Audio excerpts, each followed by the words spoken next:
Hi guys. Tonight we step into a world of frost and foam, where the ocean breathes clouds of white mist and the deck beneath your boots feels like a frozen grave. Imagine that creaking sound beneath you, the slow moan of wood soaked in salt, stiffened by ice. A pirate ship, adrift under a bone-white moon, rocking like an old cradle. You can almost smell the brine, the faint sweetness of tar, and the sharp sting of wind slicing across your cheeks. You probably won't survive this cold if you stood here long enough, not without a drink or a blanket stolen from some unlucky merchant. So, before you get comfortable, take a moment to like the video and subscribe, but only if you genuinely enjoy what I do here. And while you're at it, let me know in the comments where you're listening from and what time it is there. I love seeing how far this little nighttime voyage travels. Now, dim the lights. You grip the railing and stare into a black horizon, where water and sky dissolve into one long stretch of nothing. It's winter in the North Atlantic, the kind of night when even seagulls vanish and every breath feels like a shard of glass. Yet, somewhere below deck, men are asleep.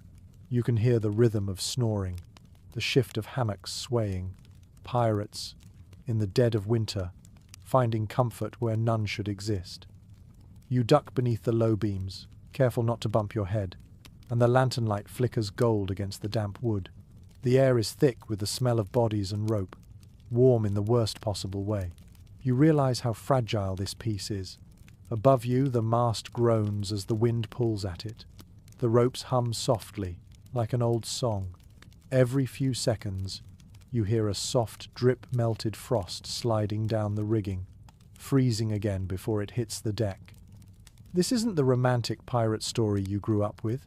There's no laughter, no raucous song, just survival, and the art of making sleep happen when the world outside tries to freeze your eyelids shut.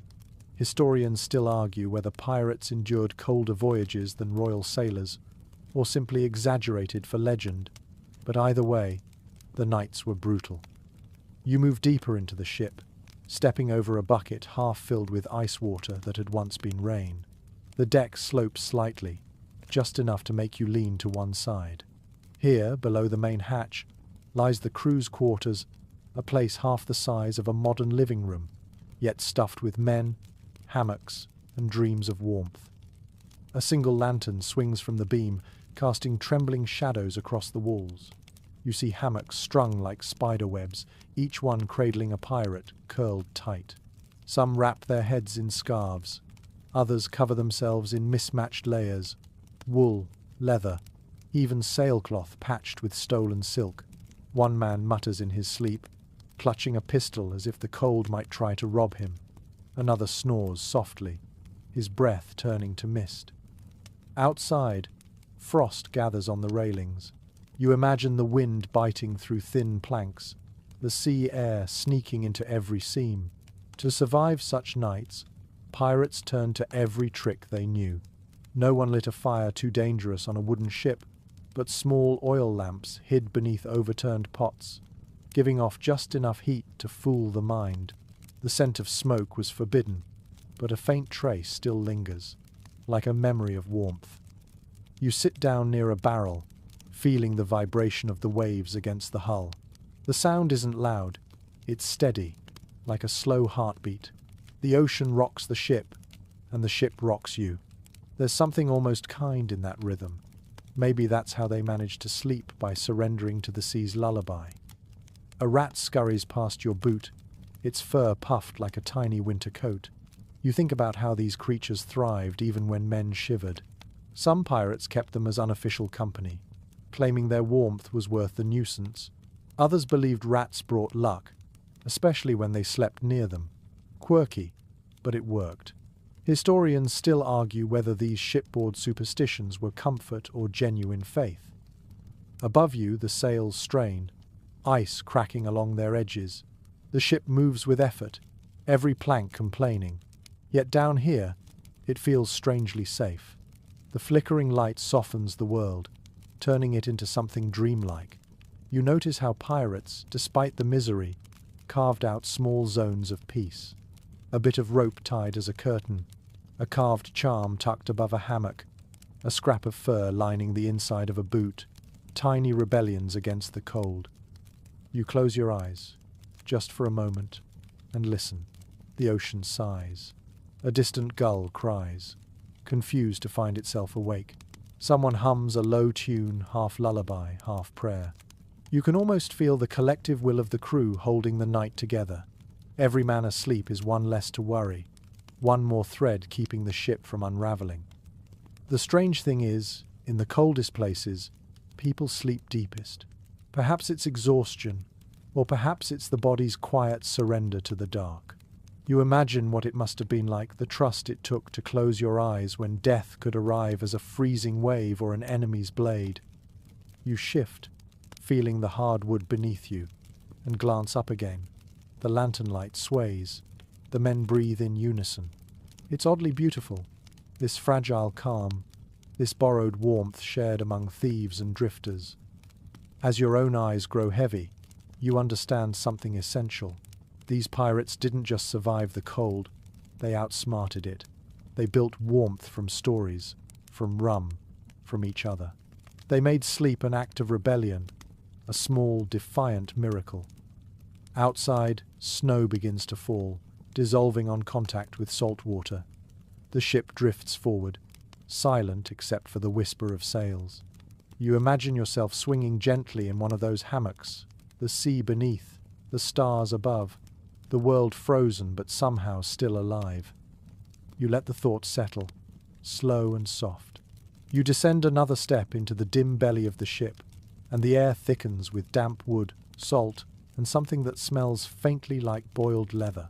The cold here is strange. It doesn't bite so much as creep.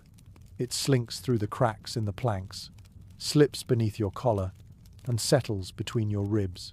You can almost feel the hull itself shivering. The boards beneath your feet are soaked from years of storms, and every breath releases a small ghost into the darkness. It's easy to forget that these ships were floating iceboxes in winter, built for battle and plunder, not comfort. The timbers absorbed seawater, and once frozen, they held the chill like stone.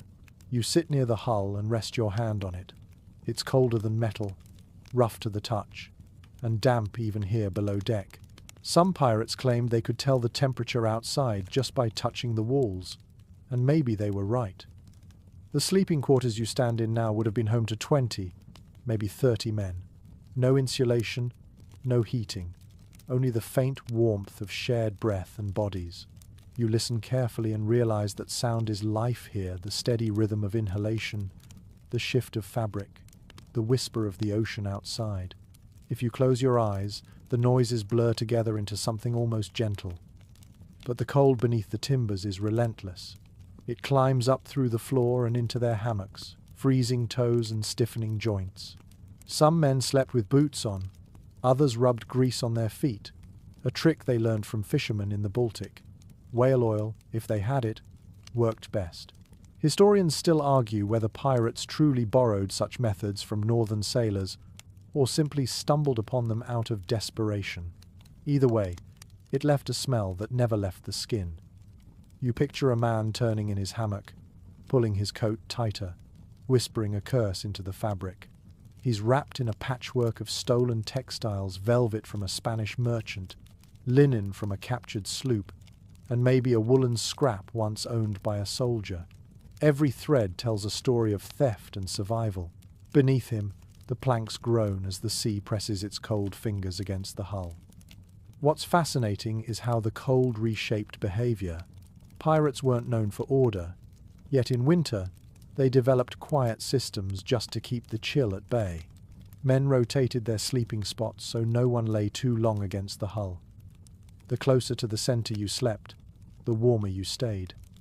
The unlucky ones near the edges often woke up with frost in their beards. You wonder if anyone ever traded a share of gold for a warmer corner. It wouldn't be surprising.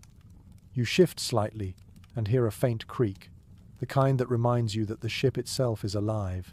It bends and sighs with every wave, like it's breathing. That sound becomes the heartbeat of your night. Imagine lying here, half asleep, listening to the deep thrum of the ocean against the wood. It's hypnotic.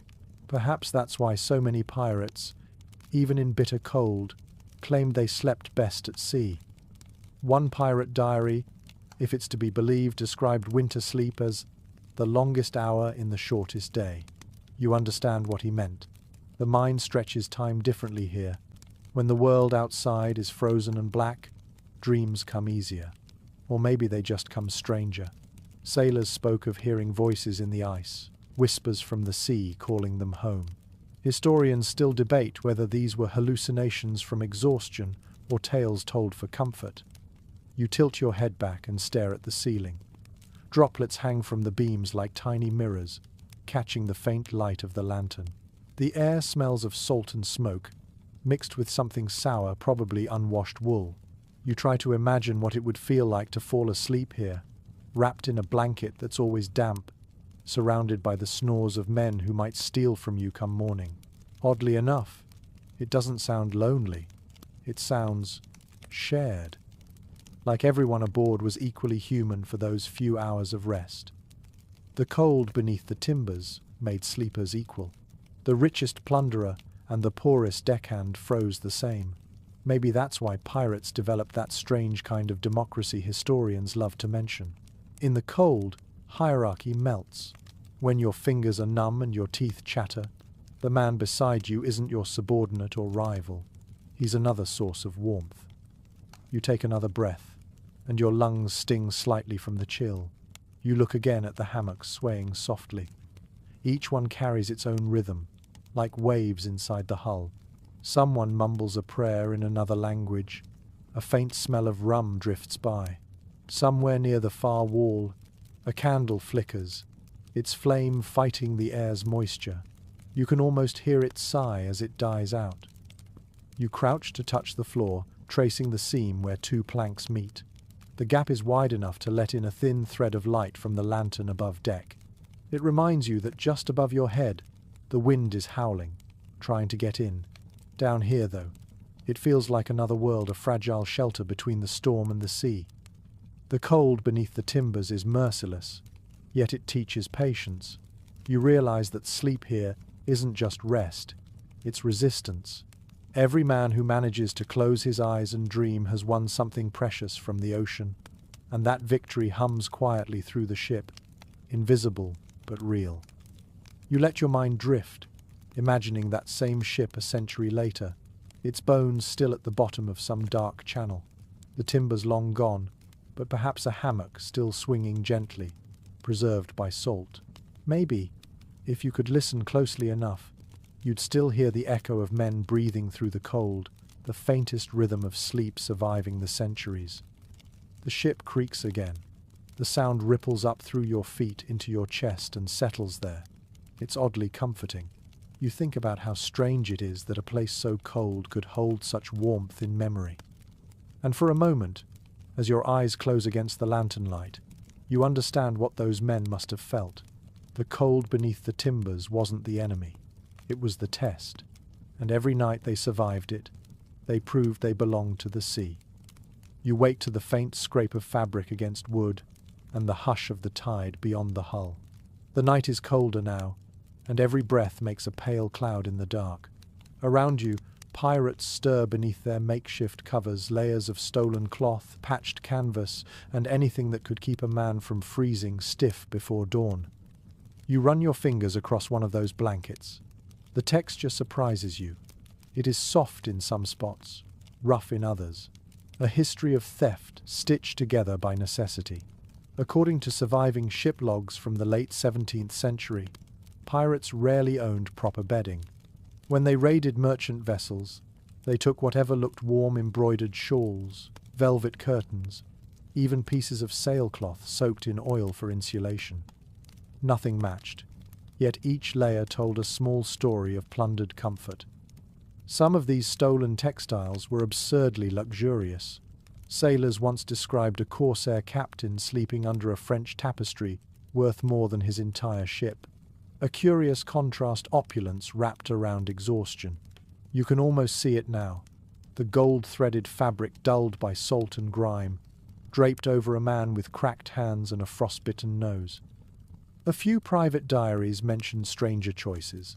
One crew supposedly preferred camel hair cloaks, looted from North African merchants, claiming they stayed warm even when damp. Others swore by Spanish serge, woven thick and heavy enough to block the wind. Seafaring records from the Royal Navy confirm that wool and tightly woven flax were the only materials that could withstand months of spray and cold. It is well documented that the same types of cloth later influenced naval issue blankets. Yet among the pirates, nothing stayed clean for long. Salt hardened the fibers, and mildew crept in within days. The smell was unforgettable, sour wool, mixed with sweat and the metallic edge of the sea. A surgeon's journal recovered from a wreck near the Azores notes that sailors often rubbed their blankets with citrus peel to hide the stench.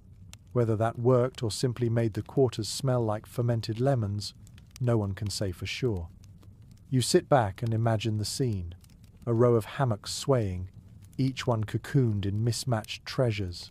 The men sleep like bundled relics, faces hidden beneath stolen silks. You can almost hear the gentle rustle of fabric each time the ship shifts. Somewhere in that sound is a lesson about survival through improvisation. One curious practice stands out in several old accounts. Pirates sometimes heated small stones in the galley fire when the weather permitted and wrapped them in cloth to use as crude bed warmers. The idea probably came from land-bound taverns or Scandinavian fishermen, though experts remain divided on whether this method was common or merely occasional. Imagine clutching one of those stones, the heat fading slowly, while outside the wind clawed at the rigging. As your mind wanders, you realize that even these rough blankets held value beyond warmth. They were trophies, reminders of luck and violence. Men gambled with them, traded them, even fought over them. In one record from 1703, a quarrel over a silk coverlet led to a knife fight that ended with both participants thrown overboard. It seems absurd, but when everything you owned fit inside a hammock, a blanket could feel like treasure. You touch a torn edge of cloth hanging nearby. The fibers crumble slightly between your fingers. It's easy to forget how primitive textile care was on ships like this. No washing machines, no soap that didn't sting. The crew would rinse their blankets in salt water, beat them against the deck, and hang them near the galley to dry, turning them stiff as armor. Some even soaked the fabric in animal fat to repel moisture. It helped a little, but it left everything slick and greasy. A contemporary observer once wrote that a pirate's bedding could stand upright when cold enough. You can almost laugh at the image, an army of frozen blankets leaning against the wall like ghostly sails. Still, that small absurdity paints the picture of what sleep meant here, not luxury, not softness, but a fragile truce with nature. You glance around and spot one hammock different from the rest. The fabric gleams faintly, smooth and pale. Someone, perhaps the quartermaster, has secured a piece of silk embroidered with a faded crest. You picture him crawling in at night, the fabric whispering beneath him, a stolen kingdom wrapped around tired bones. There's irony in it. A man who robs nobles now sleeps like one, only to wake in the same cramped, frozen room as his crew. Scholars today still debate how much of this was practical and how much was theatrical. Did pirates really seek luxury for warmth, or was it about pretending for a few hours that they ruled more than waves? No record can answer that. But as the lantern flickers, casting light across the jumble of cloth, it's clear that comfort was something they built out of chaos. You pull one of the blankets closer, just to feel its weight. It smells of salt and thyme. The threads scratch your skin, but the heaviness is strangely calming. You can almost understand why men risked their lives for a square of fabric that promised one night of decent sleep. Outside, the sea mutters against the hull, steady as breathing. The cold presses in, but beneath these layered spoils, the pirates sleep soundly. You watch them for a while, wrapped in their patchwork wealth, and you realize that survival here was less about strength and more about invention. In the hush of the night, surrounded by flickering light and the quiet rustle of cloth, You can almost believe that warmth itself was the greatest treasure a pirate could steal. You wake again to the hum of the ship, that endless conversation between wood and wind. The lantern above you has burned low, its glow faint and orange, painting every surface in slow-moving shadows. The air feels colder than before. You reach out instinctively toward the center of the room, half expecting to find a fire, but of course there is none. No fire could safely live here. Pirate ships were tinderboxes. One spark could erase an entire crew within seconds. The tar on the ropes, the oiled planks, the gunpowder casks stored below, all waiting for a careless flame. According to naval safety edicts from the 17th century, even royal sailors were forbidden from lighting pipes below deck, and pirates followed the same rule, though less out of discipline than survival instinct. So how did they stay warm without a hearth? You can almost feel their desperation, that aching cold that settles in the marrow. To fight it, they invented what sailors called false fire. The trick wasn't flame but illusion, warmth through imitation. They used small brass or iron pots filled with sand, heated briefly in the galley during mealtime. The sand retained its warmth for hours, especially when wrapped in canvas. Set beside a hammock, it created a gentle radiance, enough to fool the mind. Some logs from captured pirate ships mention these makeshift heaters as sleepstones or night hearts, a romantic name for a lump of smouldering sand, but perhaps it gave them hope. Occasionally, pirates borrowed methods from other cultures. North African sailors carried braziers made of perforated metal, small enough to rest on a plank. When smouldering charcoal was too dangerous, they used oil-soaked rope, letting it glow rather than burn. It filled the air with a heavy scent of smoke and salt, something halfway between incense and warning. Maritime historians today remain divided on whether this practice was truly widespread or exaggerated in travelers' tales. You crouch near one of these pots, its surface dull and dented. The warmth is subtle, not enough to stop your hands from trembling, but the gesture itself feels human. Someone cared enough to try. It's easy to forget that behind the myths of blood and plunder, pirates spent most of their time simply trying to live through the cold. There were smaller tricks too. Some sailors rubbed vinegar on metal fittings to stop ice from forming. Others hung damp clothes near barrels filled with fermenting spirits, using the mild heat from fermentation as a kind of breathing stove. Ship surgeons sometimes recommended rubbing pepper or crushed mustard on the skin to draw blood to the surface. A few letters from privateers mention wrapping themselves in sailcloth smeared with oil, sealing in body heat like a crude wetsuit. It sounds absurd, but the ingenuity is undeniable. Even without true fire, the cabin felt alive. The lantern sways softly, its reflections sliding across damp planks. The air is dense with smell spices from the galley, oil from the lamps, faint smoke drifting in from the deck above. That scent, smoky and metallic, clings to everything. You imagine it seeping into their hair, their blankets, their skin, until warmth itself smelled like danger. A sailor's diary recovered from a wreck in the Caribbean once described nights like this. The dark burns without flame. We sleep beside shadows that remember heat. The phrase lingers in your mind. It's poetic, almost too elegant for men who lived by cannon and cutlass. Still, it captures something essential about the psychology of life at sea, the idea that even pretending to be warm could keep despair away. You reach out and hover your palm above the pot. The heat pulses faintly, like a heartbeat buried under metal. Around you, the crew breathes in unison. A cough, a sigh, the creak of rope. These are the sounds that replace the crackle of fire. The ship itself becomes a furnace of rhythm and life, if not of heat. Some pirates even developed rituals around this false fire. They would gather briefly before sleep, hands cupped near the pots, sharing silence. One account from a Dutch captive recalls the men murmuring a few words in a mixture of tongues, English, Spanish, Arabic, before blowing out the lantern. It was not prayer in the usual sense, more a bargain with the night. Modern anthropologists call such acts functional superstition, ways to impose order where none exists. You sit back and watch the dim glow fade. The temperature seems to drop in sympathy. The air prickles your skin, the cold finding its way into every breath. And yet, there's a strange calm in this space. You can almost understand how the absence of fire made every scrap of heat sacred. In some ways, the pirates' ingenuity anticipated later ship designs. The ironclads of the 19th century used hot water pipes and steam channels for warmth ideas that may trace their lineage to these crude sandpots and oiled ropes.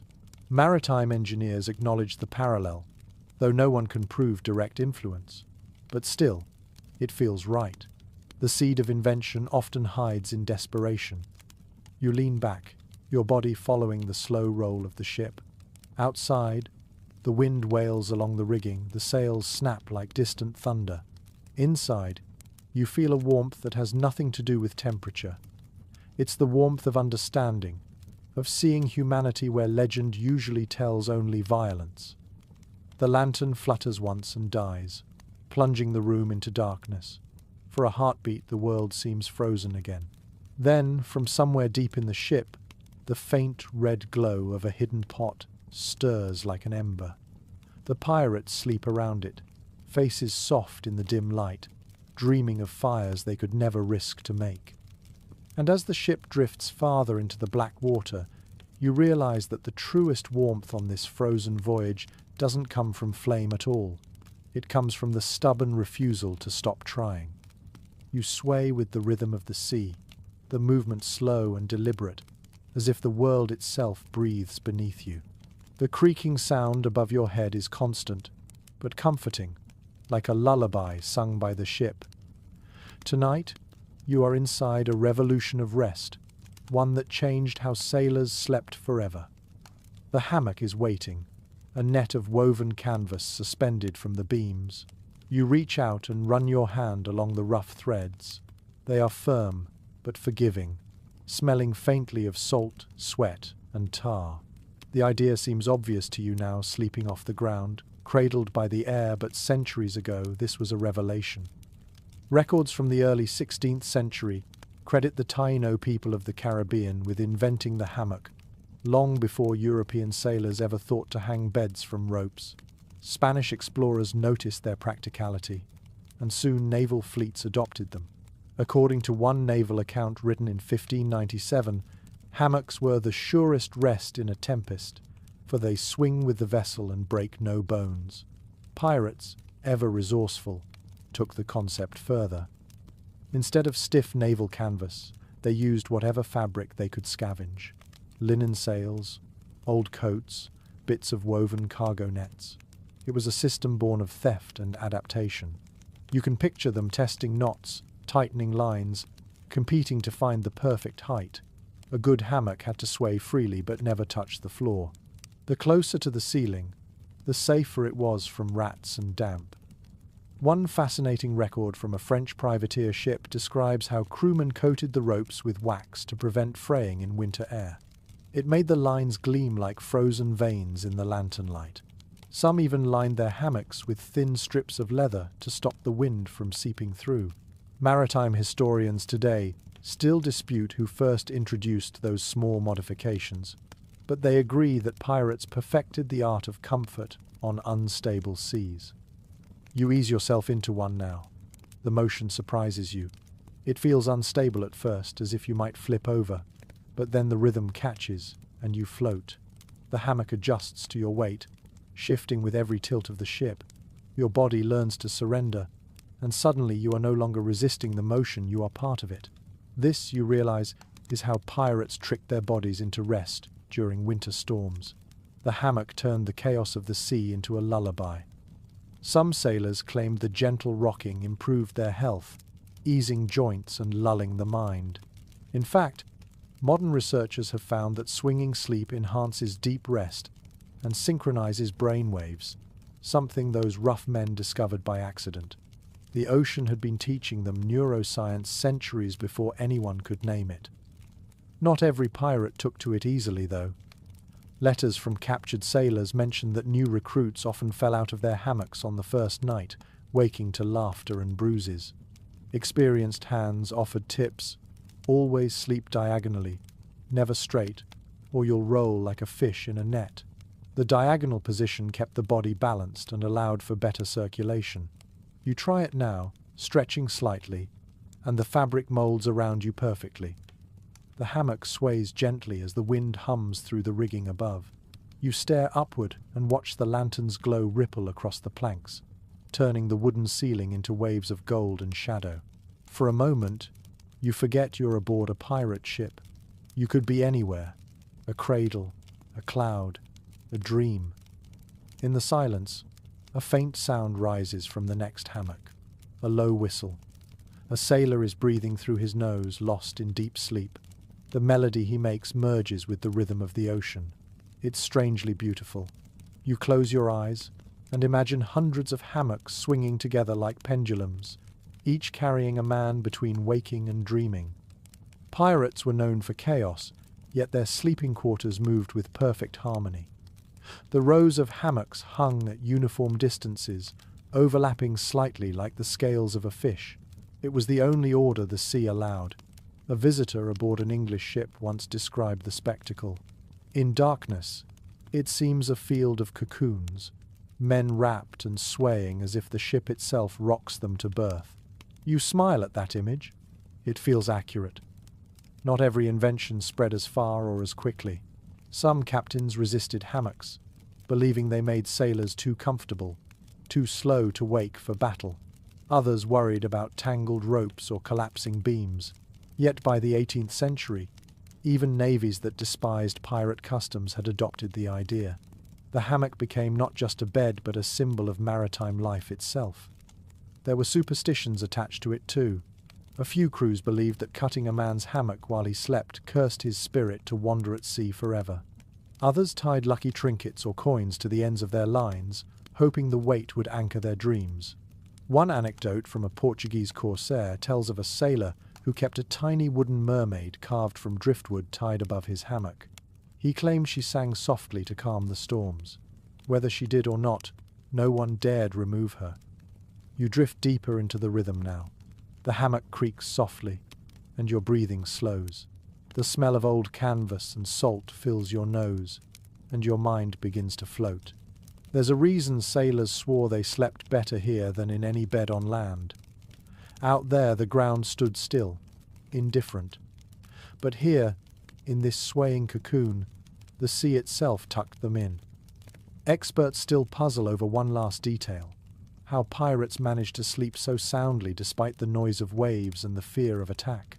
Perhaps it was exhaustion, or perhaps the body simply learned trust through repetition.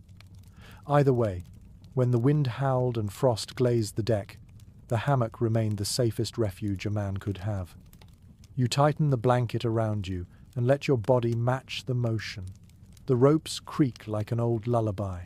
The cold still lingers in the air, but the hammock isolates you from it, floating between heaven and hull. As your eyelids grow heavy, you understand that for all their ferocity, pirates built something tender here, a moving cradle between danger and peace. And on the coldest nights, that gentle sway was worth more than gold. You wake to a different kind of cold this time. It clings to your skin like a damp glove, heavy and intimate. The air tastes faintly of salt and sheep's oil. Your clothes are stiff but warm, every fiber infused with grease that smells of survival. It takes a moment before you realize what you're feeling. This is lanolin, the waxy shield that kept countless sailors from freezing solid at sea. According to naval quartermaster records from the 17th century, wool was the first line of defense against winter. Not clean wool, not the kind you might wear ashore, but oily, unwashed fleece thick with lanolin. It repelled water and trapped heat, and pirates, practical as ever, made it their armor against the frost. If you rubbed your fingers along one of their shirts, you'd find it sticky and faintly shining in the lamplight. The smell never left it, a strange mixture of salt, sweat, and animal. It's said that pirates rarely washed these garments. A clean shirt was a cold shirt. The grease kept them alive. Some crews even collected mutton fat from stolen cargo and melted it into a paste, rubbing it into wool coats and mittens before setting sail into northern waters. The process was messy and unpleasant, but it worked. Shipboard gossip from a captured sloop mentioned that the Frenchman stank of tallow yet feared no frost. You can almost hear the pride behind the insult. There were other layers too. Beneath the wool, thin linen, always damp but better than bare skin. Over it, coats of canvas or leather stiffened with tar. The layers trapped warmth like armor plates. Some pirates carried bits of seal, skin or fur, scavenged from Arctic traders. A curious account from a Dutch sailor tells of one man who lined his hat with rabbit pelts and claimed he never caught a chill again. Whether true or not, you can almost imagine the sight. A hardened buccaneer wrapped like a winter hunter, smiling through his beard of frost. The texture of all this fascinates you.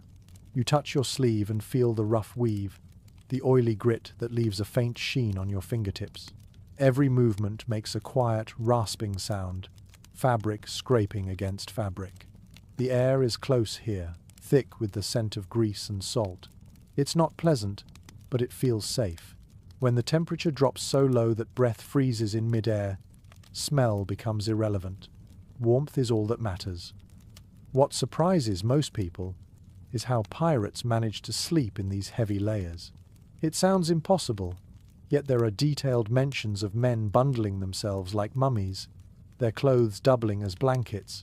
One letter from a captured privateer describes men so wrapped that no seam of flesh touched the air.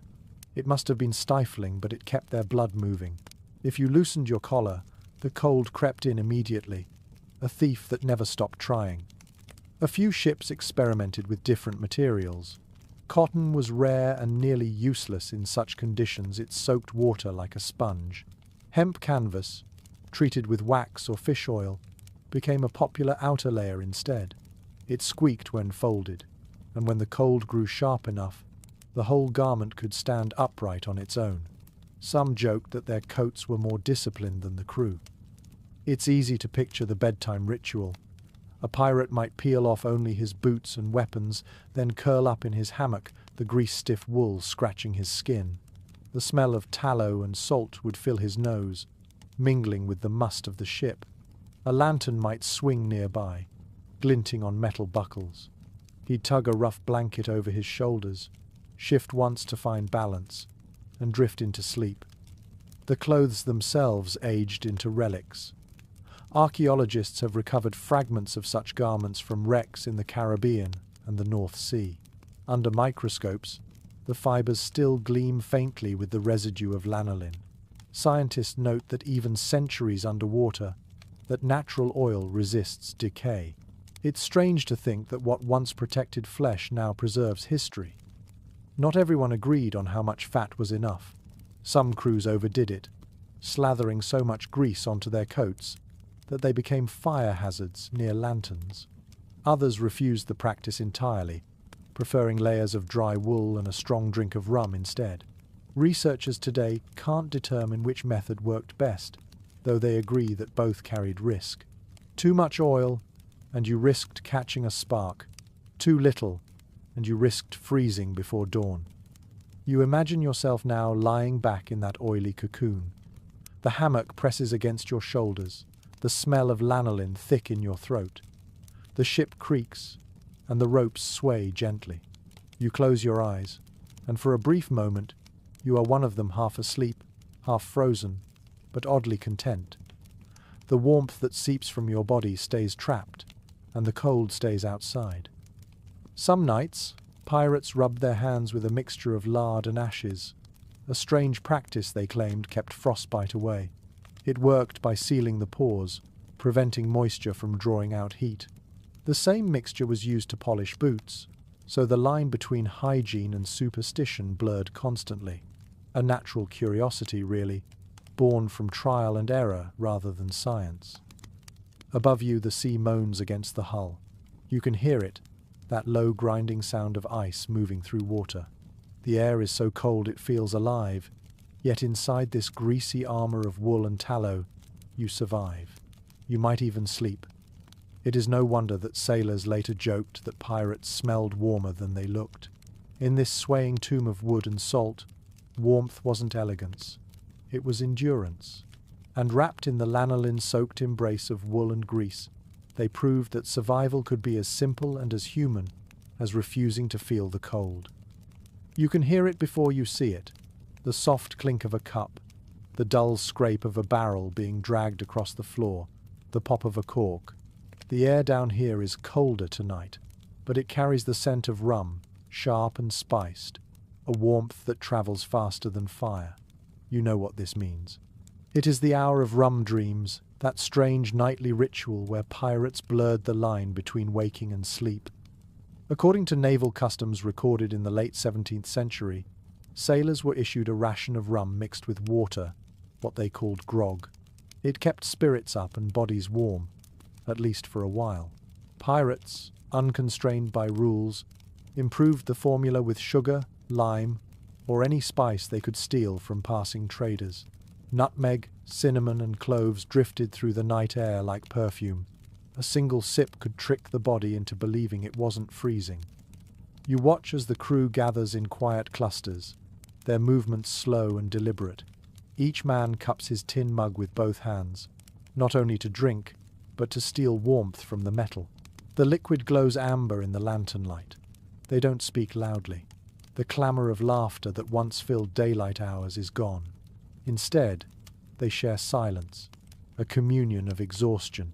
One man hums a tune, another laughs softly at something only he understands. What's fascinating is how structured this small chaos became. Pirates might have rejected most authority, but when it came to rum, order reigned. The quartermaster measured each portion precisely, guarding the barrel like treasure. It wasn't just about fairness, it was survival. Too much rum before a cold night meant dehydration, which led to cramps and worse. Contemporary reports from captured ships mention crews who froze to death because they were too drunk to cover themselves. Others, though, swore that the warmth of rum saved them through the worst winters. There's something poetic in the contradiction. Rum was both salvation and curse, comfort and danger. A ship surgeon once wrote that rum warms the body but chills the reason. He wasn't wrong. You can almost feel it now. The slow, pleasant heaviness creeping through your limbs, the way sound softens and thoughts drift. It is easy to understand why pirates treated this nightly drink like a ceremony of release. A curious note in a Spanish maritime record describes how pirates sometimes flavored their rum with crushed pepper to keep themselves alert while still enjoying its warmth. It made the throat burn, and they called it fire in the belly. A few historians think the habit might have originated in the Caribbean, where indigenous recipes used chili to fight the cold at night. Others dismiss it as exaggeration, but the idea fits the pirate mind. Pain as proof of life. The lantern light flickers, and you see a man tilting his cup, letting the rum coat the sides before drinking. It shines like honey, thick and slow. The smell is sweet, almost intoxicating before it even touches your tongue. You take a sip, and the taste surprises you burning. Yes, but rounded by sugar and a hint of citrus. It feels alive. Once the mugs are empty, the room grows quieter still. The men return to their hammocks, some swaying gently as they climb in.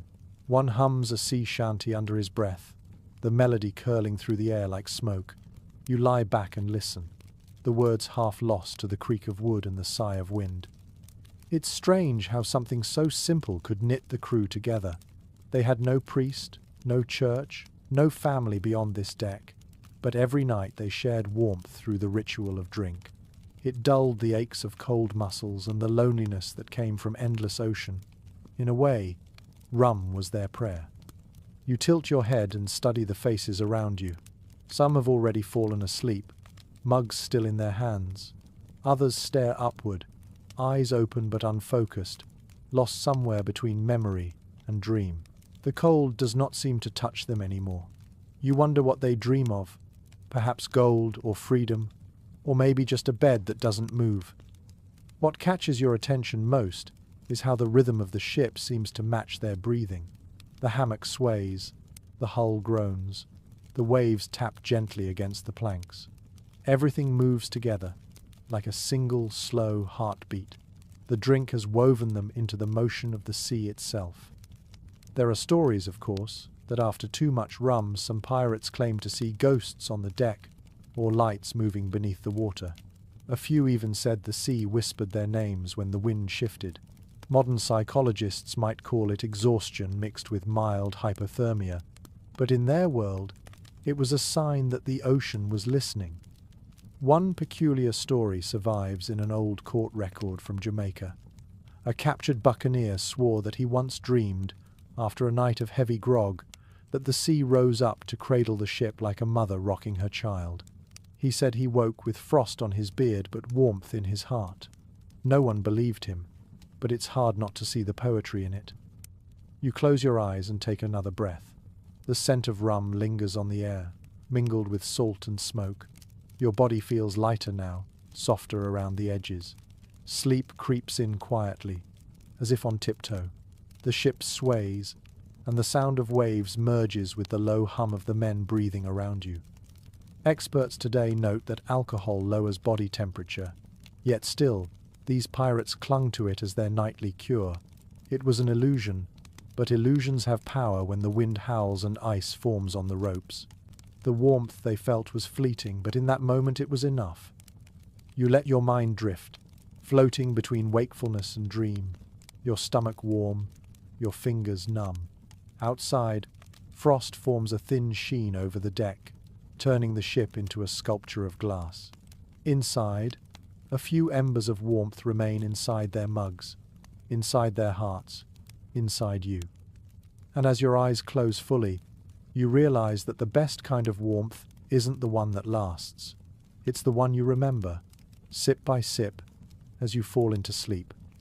You wake again to the low murmur of voices near the hatch. The ship rocks slowly, every movement muffled by layers of ice clinging to its sides. It is close to midnight, and the air is thick with the sound of men changing shifts. The rhythm is familiar, quiet but precise. The night watch has begun. Pirate ships, for all their reputation of chaos, lived by rules when it came to rest. The quartermaster kept the balance, deciding who slept and who stood guard. According to a surviving code from Bartholomew Roberts's crew, watches were rotated in pairs so that no man ever faced the dark alone. You can almost see them now, one holding a lantern while the other scans the horizon for lights that do not belong. The ship itself demanded this rhythm. The sea never slept, and neither could they all at once. 2 hours on, 2 hours off, sometimes 4 if the weather was merciful. This rotation shaped their lives so completely that even on land, many could not fall asleep without the creak of ropes or the smell of tar. Modern researchers studying naval diaries have noted how sailors carried that pattern for years after retirement, waking in the middle of the night as if still waiting for the next bell. Inside the sleeping quarters, those not on duty turn over in their hammocks, half aware of the movement above them.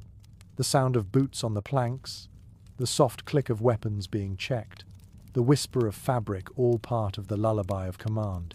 You find yourself wondering how it must have felt to live on that edge between exhaustion and vigilance, where the line between waking and sleeping blurred like fog. A curious letter from a captured ship describes the quartermaster as the dream's gatekeeper. He decided who could close their eyes and who had to stay awake. In a world with no clocks, time was measured by the sound of bells, the moon's height, and the taste of fatigue. The quartermaster's duty was almost sacred, because fairness meant survival. If too many men slept, the ship was blind. If too few rested, madness set in. To keep the system working, pirates devised small tricks.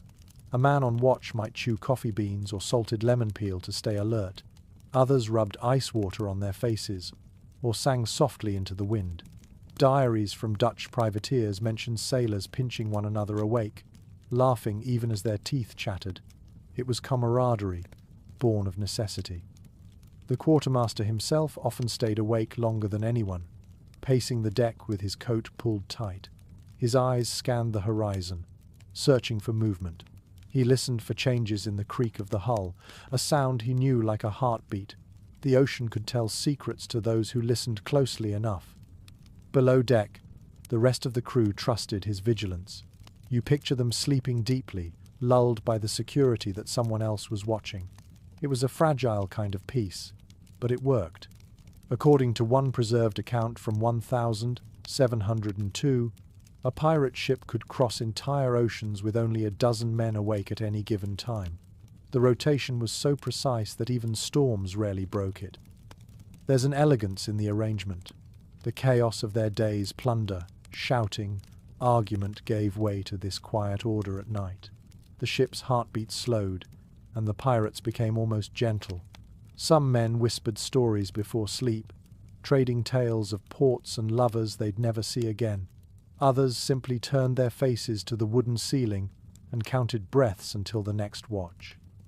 You imagine the quartermaster's lantern sweeping across the deck, its flame dimmed to a red glow so it wouldn't blind anyone's eyes. The light moves like a heartbeat across the ship, touching faces briefly before vanishing into the dark. You can hear the soft thump of his boots, the faint rattle of his pistol belt. He doesn't speak. He doesn't need to. His presence is reassurance enough. An English traveller once remarked that pirates sleep better than kings because their rest was earned through order, not luxury. There's truth in that. The discipline of the watch kept them alive, and it gave their dreams structure. Some modern historians have argued that this nightly rhythm, more than their codes or flags, was what made pirate communities function as long as they did. Without shared rest, no ship could survive a winter sea. The wind outside rises for a moment, shaking the masts. You hear a man above shout something in a language you don't know, and the quartermaster answers with calm authority. The sound fades quickly, swallowed by the night. The ship steadies again. Below, the men sleep on. One shifts in his hammock, another mumbles in his dreams. Perhaps he dreams of land, or perhaps he dreams of the sea watching him back. You pull your own blanket tighter, and think about the trust that fills this small space. The kind of trust that allows a man to sleep, knowing that another stands guard. Some say that the quartermaster's fairness was what kept pirate ships more democratic than many kingdoms on land. Every man knew he would have his turn at both exhaustion and rest. It was equality measured in hours and stars. You close your eyes and listen to the rhythm of the bells above, marking the passing of another watch. The sound is soft but certain, the kind of sound that tells you time is still moving, even when the world feels frozen. And as you drift towards sleep, you realize that this quiet system of shifts, this unspoken pact between the waking and the dreaming, was the heartbeat of the pirate life. They conquered the cold not with comfort, but with rhythm, fairness, and faith in one another. You lie awake for a moment longer, eyes open to the faint shimmer of light leaking through the cracks above. The air smells of damp rope and wax, the kind of scent that settles into every breath until it feels natural. Around you, the ship has fallen silent again. The night watch has taken their posts, and those below deck have slipped into uneasy sleep. But not all sleep is peaceful here. There is a rule in this floating world, one not written in any code. Silence must be respected, or tempers ignite faster than gunpowder. Life at sea made every small sound sharper. A cough, a footstep, even the creak of someone turning over could snap nerves stretched thin by cold and exhaustion. Some ships, according to letters kept in maritime archives, enforced quiet through unwritten threats. A man who snored too loudly might find his hammock cut or his blanket soaked by pranksters seeking revenge. It sounds cruel, but noise at night meant lost rest, and lost rest meant mistakes during storms or battle. You close your eyes and try to imagine it. Dozens of men packed shoulder to shoulder in a space no larger than a tavern cellar, each trying to pretend they are alone. The only sounds are the waves pressing against the hull, the occasional sigh, the steady rhythm of breathing. That fragile quiet is their shared lifeline. The silence had its language. A cough could mean cold.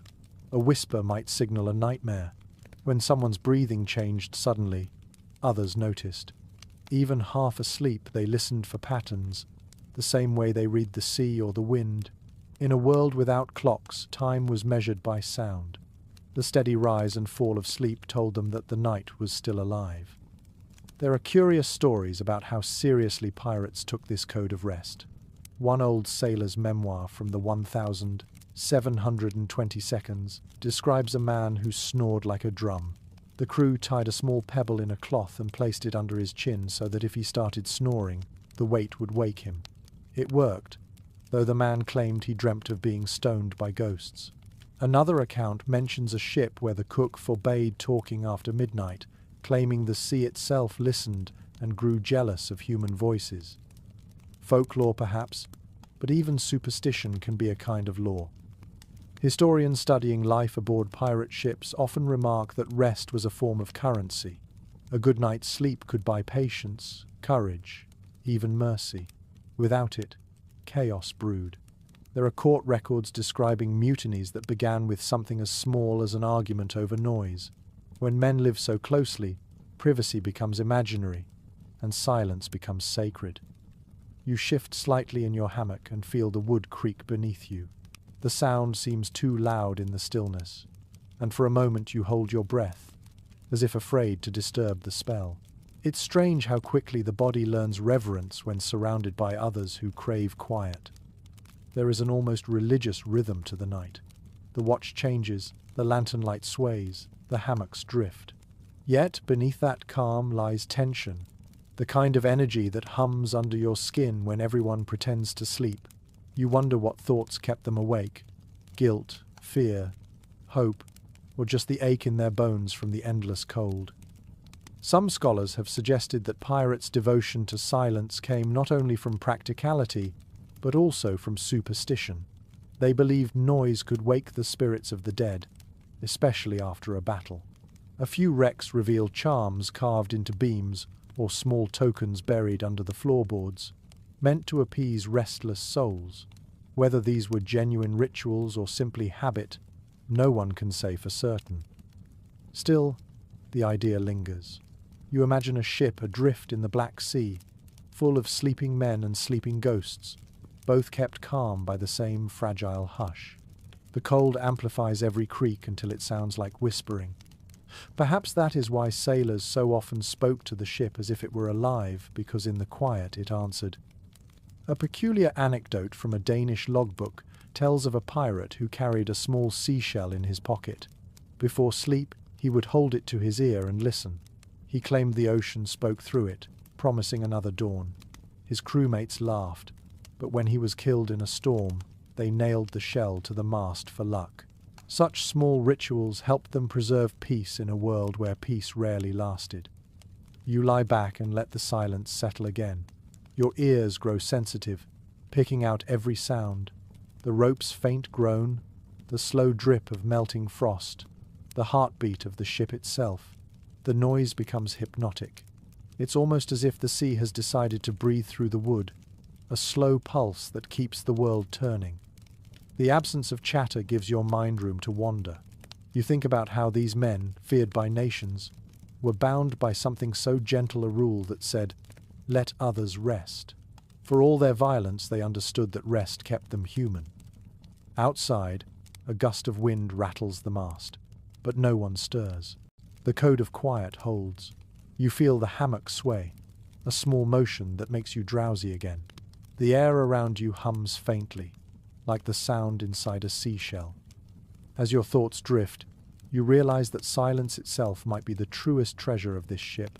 It was the one thing they could not steal but had to earn together, night after night, breath by breath. And as your eyes close, the hush of the ocean wraps around you like a second blanket. The ship rocks gently, the cold waits outside, and the silence remains soft, watchful, eternal. You wake to a softer world. The wind outside has eased, and the deck above you sighs like a living creature finally exhaling. The night is still dark, but there is a strange comfort in the constant rhythm of the waves. You can hear them brushing against the hull, rising and falling with a steady cadence. The sound fills every corner of the ship, wrapping itself around you like a lullaby carved from the sea. It is easy to forget in this frozen air that noise can soothe instead of frighten. Many sailors wrote that they could not sleep on land because silence felt unnatural. The ocean had trained their bodies to rest only with motion and sound. A ship that creaked and sang was alive, safe and steady. A ship that went silent was one in trouble. According to logbooks from both naval and pirate vessels, men grew anxious when the sea was calm, fearing that quiet water meant an approaching storm. You listen more closely. The ship's timbers groan softly, expanding and contracting as cold water seeps through their seams. Above, ropes slap lazily against the mast. It is a kind of music one composed of friction and patience. You can almost see the waves through sound alone. Long silver arcs, glittering faintly in the moonlight, curling and collapsing like whispers made visible. Some sailors gave names to these sounds. They called the low hum along the hull, the whale's song, and the sharper crack of rigging the wind's tongue. It was their way of making sense of the chaos. Every creak was a message, every crash of foam a reminder that the world was still moving. Maritime journals from the 17th century often describe how these sounds lulled men to sleep faster than any song. Modern sleep researchers would later confirm what those sailors already knew, that rhythm and repetition calm the brain, slowing the heartbeat until dreams take over.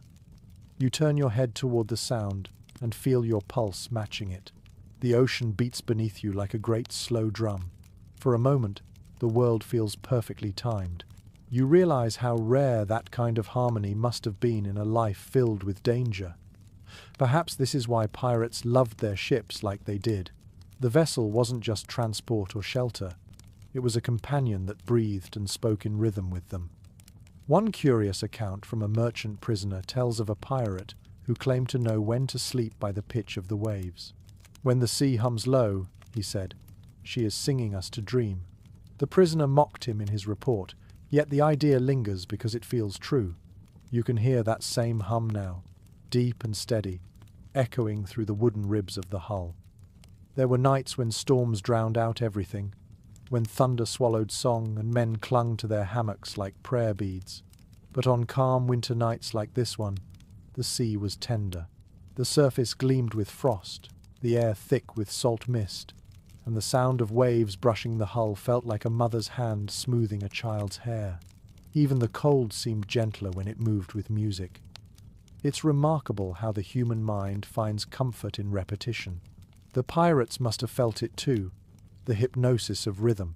When the same motion rocks your body for weeks on end, sleep becomes a surrender rather than a choice. It is said that some sailors could sleep through cannon fire but woke instantly when the sea grew still. The silence meant danger, noise meant safety. The sound of the sea was their guardian. You close your eyes, and the rhythm deepens. The waves strike in slow, measured intervals, almost like breathing. Between them, you can hear faint drips of condensation falling from the beams, tiny metronomes keeping time. There is a pulse in everything, in the sea, in the wood, in you. The sound has weight. It feels ancient, older than the ship, older than language itself. A traveler once wrote that sailors dream in rhythm, their souls swaying with the tide. You think about that now and realize how deeply the sea reshaped their inner worlds. Each sound became part of their memory, their comfort, even their identity. To sleep on land, away from the music of the waves, must have felt like being deaf to one's own heartbeat. As the minutes pass, the sound begins to change. The waves grow slower, the ship steadier. It's as if the ocean, too, is drifting towards sleep. You imagine the crew above you, bundled in cloaks, leaning against the rails while frost settles on their sleeves. Their eyes might close for just a moment, trusting the sea to rock them awake if danger comes. One scholar once observed that sailors lived inside the lungs of the world, breathing with the tide. That image feels right now. You inhale, and the air tastes of salt and wood smoke. You exhale, and the sound of the sea answers. You are no longer separate from it. Outside, a pale glow begins to rise. Maybe moonlight breaking through the clouds or dawn creeping up unnoticed. The water glimmers like glass. The ship moves slower still, rocking so gently you can't tell where the motion ends. The sound of the sea, constant yet never the same, carries you towards sleep as if it has always known the way. You take one last deep breath. The air is cold, clean, alive. The sound of the sea fills your ears, soft as a secret, and everything else fades. The ship rocks once more, then settles into perfect rhythm. And in that rhythm, you finally let go, trusting the ocean to sing you through the night. The cold has grown sharper. You feel it in your fingers when you pull the blanket tighter, in your breath as mist drifts upward toward the ceiling. The lantern light flickers weakly, stretching shadows along the curved walls. Tonight the sea is quiet, but the air inside feels heavy, thick with the scent of sweat and salt. Around you, the pirates have begun their nightly preparations for rest, and you notice something curious. Some sleep fully clothed, even with their boots and belts on. Others strip almost bare, their skin pale against the dim light. Each man swears his way is the only way to survive the cold. Naval logs from the late 17th century confirm that sailors were divided on this matter. Some believed sleeping clothes trapped the day's moisture, making them colder by dawn. Others argued that layers of fabric kept the chill from reaching the bone. There was no science to guide them, only habit and superstition. The arguments could last hours, muttered across hammocks as men tested their courage against the winter air. You watch one pirate, his hair braided with beads, carefully removing his coat before crawling into his hammock. He folds it beneath him to serve as a barrier against the draft. Another man, thick-bearded and stubborn, laughs and tucks his pistol into his belt before settling down, still wearing his wool coat. The first believes warmth comes from air trapped around the skin. The second believes warmth comes from refusing to expose the body at all. Both fall asleep quickly, as if confident the sea will prove them right. A record from an English privateer describes a similar scene. Half of us slept as though the world were frozen solid, the rest naked, as if we were back in the Indies. The author concluded that neither group was wrong, only accustomed to its own comfort. Sailors came from every corner of the world, and each brought with him a different philosophy of sleep. Some rubbed oil on their chests to seal the body's heat. Others dusted themselves with flour to stay dry. It is strange to imagine a man powdered like bread dough before bed, yet such methods were genuinely practiced, especially among northern crews. There were more superstitions than logic. A few believed that sleeping unclothed let the body breathe with the sea, a phrase recorded in a Portuguese logbook. Another crew feared that removing clothes invited spirits to rest beside them, drawn by exposed flesh. Scholars who study maritime folklore still discuss whether these beliefs were rooted in religion, practicality, or simple madness born of isolation. You touch the edge of your own sleeve, wondering which rule you'd follow. The air is so cold that your breath feels sharp, yet when you loosen your collar, the skin beneath prickles with warmth. Perhaps both sides are right. Perhaps survival was less about method and more about confidence, the belief that your way would see you through the night. Some pirates slept in their armor during tense voyages. A few diaries describe captains insisting that men remain dressed in case of sudden attack. Imagine waking from sleep to the shout of an approaching ship, stumbling across the deck with frozen fingers still trying to fasten buttons. Those who slept in armor were ready, but they paid for it with aching muscles and shallow rest. Their dreams must have felt like battles too. Others risked vulnerability for the sake of comfort. A Spanish record from a captured sloop tells of sailors who slept, stripped to their waists, wrapping themselves in stolen blankets embroidered with golden thread. Their reasoning was simple. The rich slept bare, and if the rich could afford it, so could they. You can almost hear the laughter behind that defiance. It was not science, but pride that kept them warm. The air inside the cabin carries the faint scent of oil and wool. You can hear the rhythmic sound of breathing, slow and deep. Each man has made his choice. his private pact with the cold. One pirate near the door mutters a prayer in a language you do not recognize, fingers tracing a charm made of bone. Perhaps he is asking forgiveness for the life he has lived, or simply asking the wind to stay outside tonight. You lie still, feeling the wood vibrate faintly beneath you. The temperature shifts with every gust, the cold slipping through seams in the planks. Your own body begins to adjust, your mind quieting until you can hear the smallest sounds. A sigh, a rope shifting, the creak of leather. Sleep here is not comfort, it is surrender, a negotiation between body and world. Modern historians often note that these nightly rituals reveal more about human endurance than about piracy itself. They show how belief, habit, and necessity intertwined in the smallest acts. Whether a man slept clothed or bare, whether he trusted science or superstition, he was still just a creature trying to stay alive on a frozen sea. The lantern light dims further. A faint halo of smoke rises from the wick, painting the ceiling in trembling gold. You glance again at the two men beside you, one wrapped like a soldier in his wool, the other bare-chested under a stolen silk sheet. Both breathe steadily, the difference between them erased by exhaustion. The ship sways gently, and you close your eyes. The cold brushes against your face like an invisible hand, but the hammock moves with the rhythm of the tide, and warmth blooms slowly from within. You realize that sleep here has nothing to do with comfort. It is an act of faith, a silent agreement with the sea that she will let you wake again. And as the world narrows into darkness, that faith feels enough. Whether dressed in wool or nothing at all, every man aboard drifts together into the same dream, warmed by courage, exhaustion, and the endless sound of water moving through the night. The night is long, and the cold deepens until even the boards beneath your hammock seem to hum with frost. Around you, the crew sleeps fitfully. Some shift in their hammocks, muttering words that belong to no language you know. The air feels alive with the weight of their dreams. Pirates, hardened by salt and battle, still carried a strange tenderness into sleep, a belief that the sea spoke to them in visions.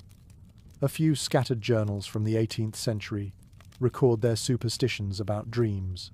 One sailor wrote that when you dream of calm water, fortune follows, but when you dream of black waves, a storm is already on its way. Another claimed that dreaming of a white gull meant a letter from home, though few had homes left to write. It is curious how even men who trusted no God still trusted their dreams. You turn your head toward the faint light of a lantern swinging from a beam. Shadows ripple across the walls like moving water. The ship seems to breathe in its sleep, rising and falling with the waves. In that motion, it is easy to believe that the dreams of the men below are carried upward, mingling with the wind above. Stories of prophetic dreams were common among sailors. A record kept by a captured merchant mentions a pirate who dreamed of a sea serpent circling the ship. The next day, the crew found the hull leaking near the bow, shaped eerily like a coiled snake. They repaired it in silence and toasted the dreamer that night. Another account describes a man who swore he saw his dead brother standing on the waves, beckoning him home. He deserted at the next port and was never heard from again. Such stories wove themselves into the fabric of shipboard life, until even the skeptics listened closely to the tales told at dawn. What makes it fascinating is how those dreams blurred faith and fear. Many pirates carried charms around their necks, small bones, shells, or bits of coral, believing they guarded sleep from the spirits of the drowned. Some sang softly before resting, not for company but to warn ghosts to stay away. Ethnographers who study maritime culture have found similar habits among fishermen from every ocean, each convinced that the sea watches what its children dream. You can almost feel that presence now, the vastness pressing against the wooden walls like a listening ear. The ship creaks softly, and for a moment you think you hear a voice. It is not human, only the sea rubbing against the hull, yet it carries rhythm, a whispering pulse that makes your skin prickle. Maybe this is what the old sailors meant when they said the sea remembers. One curious letter from a French privateer describes a night when the crew refused to sleep at all. A man had dreamed of water pouring into the hold, and though they mocked him at first, unease spread quickly.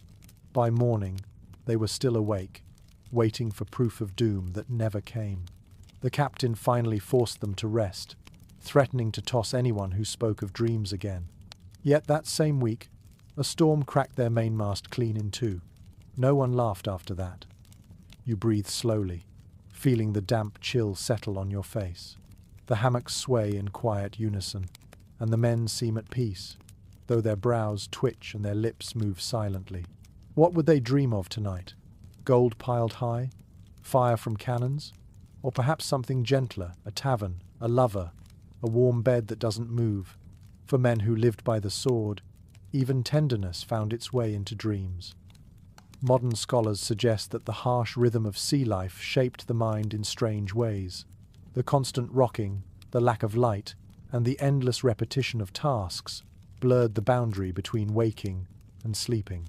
Some sailors spoke of sea dreams, a trance that could come even while standing at the helm.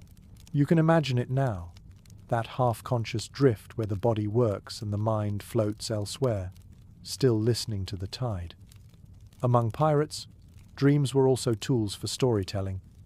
In the hours before dawn, they would whisper their visions to one another, weaving prophecy into entertainment. A man might claim he dreamed of a buried chest glowing with fireflies.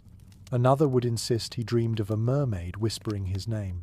Such tales became omens, jokes, or excuses for bold plans.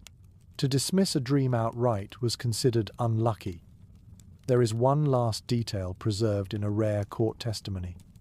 A pirate accused of mutiny claimed he acted under the command of a dream. He said the sea itself had told him to take control of the ship, promising calm waters if he did. The judges laughed, but the record shows he spoke without fear, as though he truly believed it. No one can say whether he was mad or merely devoted to his myth. You shift in your hammock, the motion gentle as breath. The air feels colder near the floor, warmer near your chest.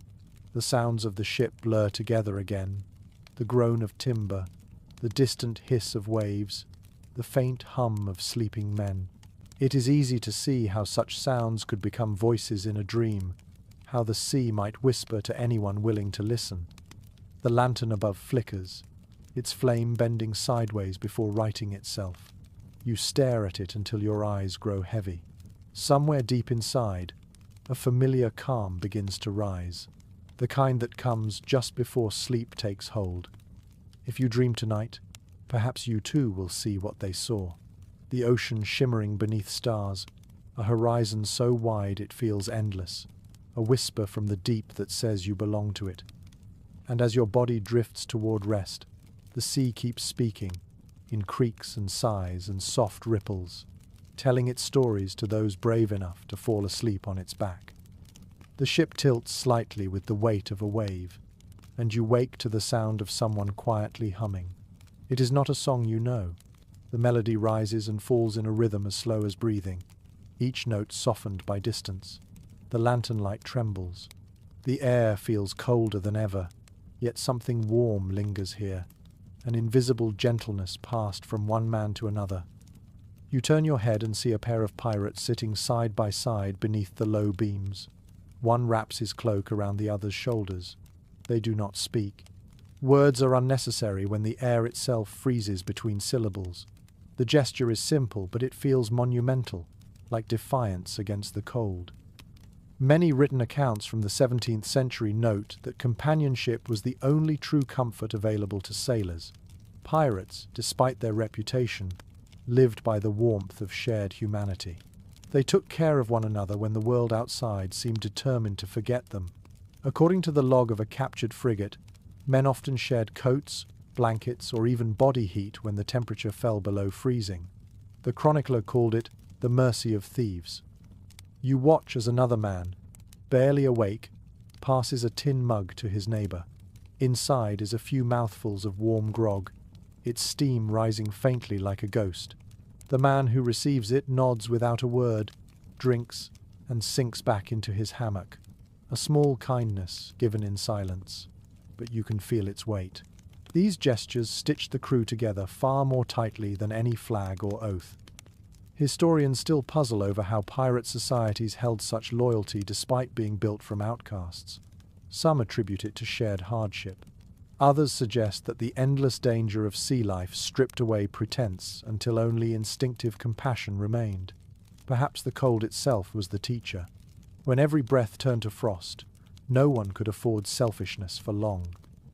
You close your eyes for a moment, and in that half-darkness you begin to hear other sounds: soft laughter, a whispered joke, a faint snore from somewhere near the bow. These are not the noises of a disciplined army, but of a family improvising its survival. It is oddly comforting. The ship might be frozen from mast to keel, but within its wooden heart, warmth flickers quietly from person to person. There are recorded stories of pirates who gave up their own blankets to cover injured crewmates. One Spanish prisoner wrote that during a cold snap in the Bay of Biscay, a wounded man was placed between two healthy ones at night to keep him alive. He survived, though the others woke shivering. No one spoke of it, but everyone remembered. Acts like that rarely reached history books, yet they defined the rhythm of their nights.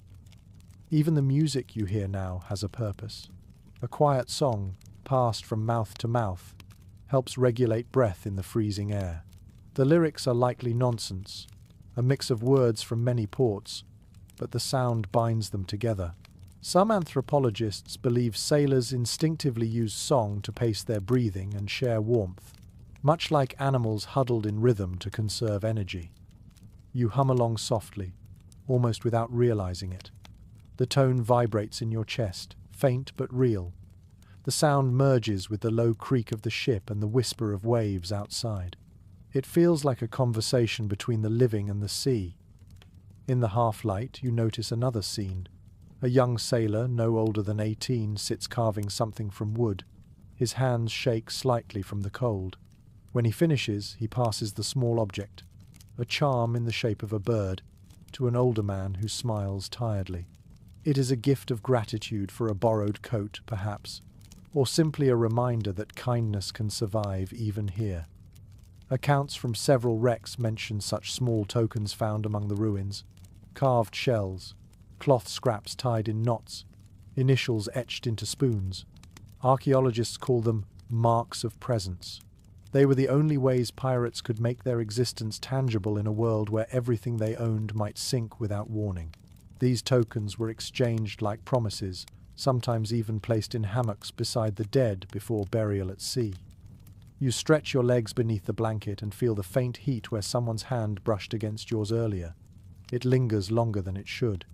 The cold loses its bite for a moment, replaced by something gentler. The warmth of another person, even if accidental, feels like a rebellion against the night. A curious letter written by a sailor's widow mentions that her husband once described sleeping with the heart of the ship. She thought he meant the sound of the waves. But reading it now, you understand he probably meant this: the companionship of men breathing together, keeping one another alive through the longest hours. You glance toward the door where the faintest draught enters, curling smoke from the lantern.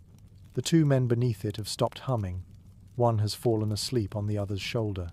The older of the two adjusts the blanket again, careful not to wake him. The ship rocks, and they sway together as if moving to an invisible rhythm. This quiet tenderness feels out of place in the legends of violence that surround them, yet it is truer than those stories. Pirates could be cruel, but in the cold, cruelty had no use. Only cooperation could beat the frost. As you close your eyes again, the scene settles in your mind, hammocks swaying like gentle tides, the scent of salt and grog, the low murmur of men breathing warmth into one another's dreams. The cold has not gone away, but it has been tamed, softened by human touch. And for a brief, perfect moment, the ship feels less like a vessel of thieves and more like a shared heartbeat, keeping time against the endless winter sea. The world outside is silent now, except for the grinding hiss of ice against the hull. You open your eyes to the dim grey of morning that never truly arrives. the kind of half-light that belongs only to winter at sea. The ship groans softly beneath its frozen skin. You can feel it in the wood, the strain of cold pressing from every side. The ropes above your head look stiff as iron, their fibers white with frost. You sit up slowly. The air stings your face, dry and sharp. Breath leaves your mouth like smoke. Somewhere above deck, a man coughs, the sound echoing through the planks. The night has passed, but warmth has not returned. According to logs from early 18th century voyages, even experienced sailors dreaded nights when the rigging froze. The ropes that once sang with the wind became unyielding rods of ice. Sails stiffened, pulleys jammed, and the smallest movement could send shards falling like glass. Crews worked through the dark to strike sails before they shattered, moving with bare hands that bled from contact with the frozen hemp. You climb to the edge of the hatch and peek upward. The deck glows faintly in the light of a pale moon. Frost clings to everything, rails, barrels, even the men standing guard. They move carefully, their boots crunching softly, their breath rising in slow white spirals. The sea itself looks strange, not liquid but slushy, thick waves edged with ice crystals. Every sound is muted, as if the world is wrapped in glass. A journal from a shipwreck survivor once described this sight as a world made of knives. He wrote that the sound of frozen sails snapping in the wind was like cannon fire. You can almost hear it now, the sudden cracks that split the air, each one followed by the groan of the mast. Those who survived such nights remembered them for the rest of their lives. Below deck, the men do what they can to prepare. The cook keeps a small kettle of water near the lantern to warm fingers when they return. The smell of salt meat and tea fills the narrow space, oddly comforting in its simplicity. One pirate sits sharpening a blade, though it is more habit than need. Another mutters to himself as he patches a glove with stolen thread. Their faces are pale, but their eyes stay calm. The sea has already taught them not to fight the cold, only to work around it. A curious entry in a French naval log describes how pirates used their hammocks as insulation when the rigging froze. They lined the beams above with cloth, trapping what little warmth rose from the lamps. It worked, if only slightly. You look up and see the same trick here. Blankets hung like heavy curtains, edges stiff with frost. Every small idea becomes a defense. You can hear the quartermaster's voice above, steady and low, giving orders. No one shouts in this cold. Sound itself feels fragile. The men move with discipline, cutting ice from ropes and adjusting sails that no longer bend. Their fingers are red and raw. Someone slips, curses softly, and keeps working. What amazes you is the calm. These pirates, famed for chaos, face nature's fury with the patience of monks. One historian suggested that the sea's brutality forged discipline better than any captain could. Another claimed it was the quiet understanding of mortality that kept them steady. In moments like this, pride fades. Survival requires cooperation, and arrogance freezes faster than water. You watch as the frost thickens along the beams, spreading like lace. Each thread of ice catches the lamplight, glowing faintly gold. It is beautiful and cruel all at once.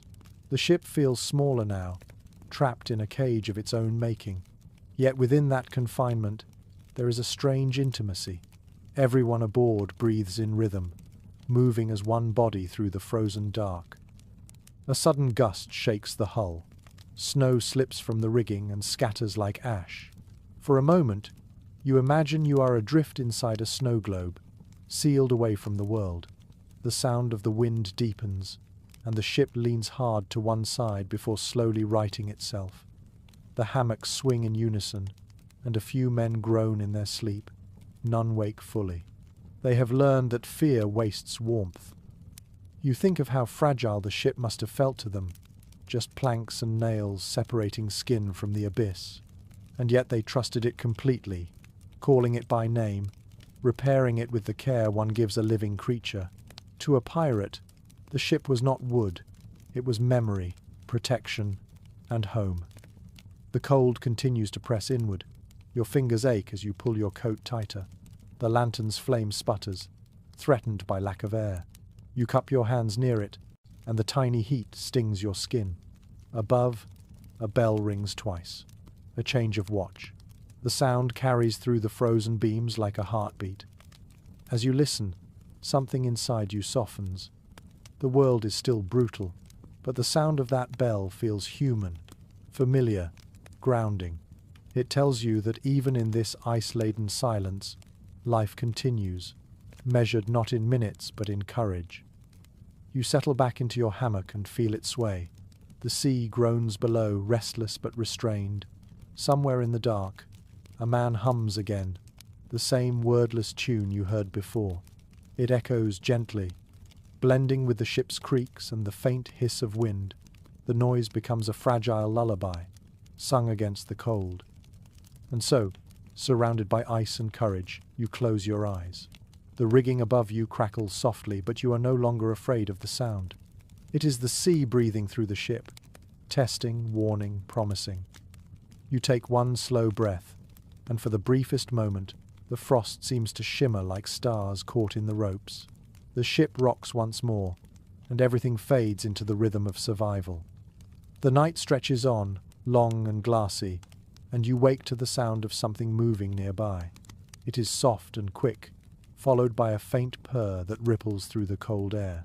You open your eyes and find a cat balanced on a beam, its fur puffed against the frost. It looks down at you with eyes like molten copper, then leaps lightly into a hammock beside a sleeping sailor. The man grunts, shifts, and lets the animal curl against his chest. For a moment, the world feels almost tender. Cats were common on ships of every flag. Maritime records from the 17th century mention them as essential passengers. They hunted rats, protected grain stores, and served as living good luck charms. But on pirate ships, they carried an even deeper meaning. Many sailors believed cats could sense weather before it came, their moods turning restless before a storm. Some swore that when a cat slept near a man, it meant the sea favored him that night. You watch this one now, tail twitching, and almost believe the stories. The cold bites harder here, yet warmth clings stubbornly to life. The same sailor who cradles the cat shifts again, pulling his coat tighter around both of them. Nearby, another man stirs, muttering affectionately to a monkey sitting at the foot of his hammock. The small creature hides its face in the man's scarf, trembling slightly. These animals, strange companions for thieves, brought comfort where none should have existed. A curious account from a Dutch trading ship mentions pirates who carried parrots, monkeys, and even small dogs as mascots. Some were spoils of plunder, others simply strays that found their way aboard. In cold seasons, the animals became more than entertainment. They became living blankets, pressed close to human skin for warmth. The relationship was mutual. The animals survived, and the pirates found solace in their company. You can almost imagine the quiet laughter that must have filled these quarters at dusk, when a cat chased its tail along the floor or a monkey stole scraps from the galley. On nights like this one, though, the laughter fades to breathing. Every creature aboard, man or beast, breathes together to keep the cold away. There is an old superstition noted in maritime folklore. A cat leaving the ship meant bad luck, while one who stayed near sleeping men protected them from nightmares. Sailors tied ribbons around their cats' necks, charms to keep them close. Some even shared their rum with the animals, letting them lick a few drops for courage. To outsiders, it might have looked foolish. But when the ocean stretched endlessly in every direction, a small heartbeat beside you could feel like proof that the world was still kind. You look again at the cat on the beam. Its fur glows faintly in the light of the lantern, whiskers catching the shine. When it stretches, its paws leave tiny prints of warmth on the frost. The sight makes you smile. Here, amid salt, damp, and danger, such small grace feels miraculous. A sailor once wrote in his diary that he had a dream about his ship's cat guiding him home.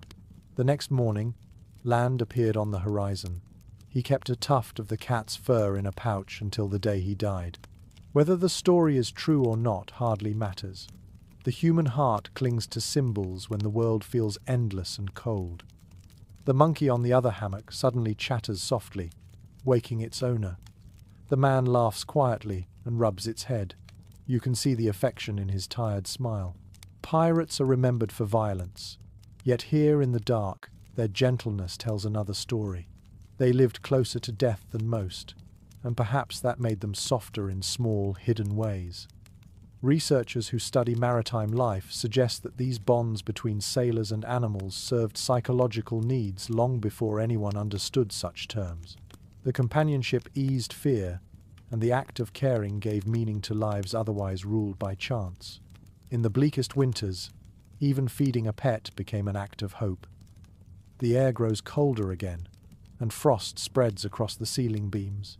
The cat lifts its head, ears flicking, as if it hears something beyond your perception. It meows once, softly, then curls up tighter. The monkey, too, settles back into its hammock, wrapping its tail around the man's wrist like a rope. For a moment, the entire cabin seems to hold its breath. Outside, the sea moves under a crust of ice. The ship rocks gently, slower than before. You hear a faint scratching sound, perhaps another rat, perhaps the wind clawing at the boards.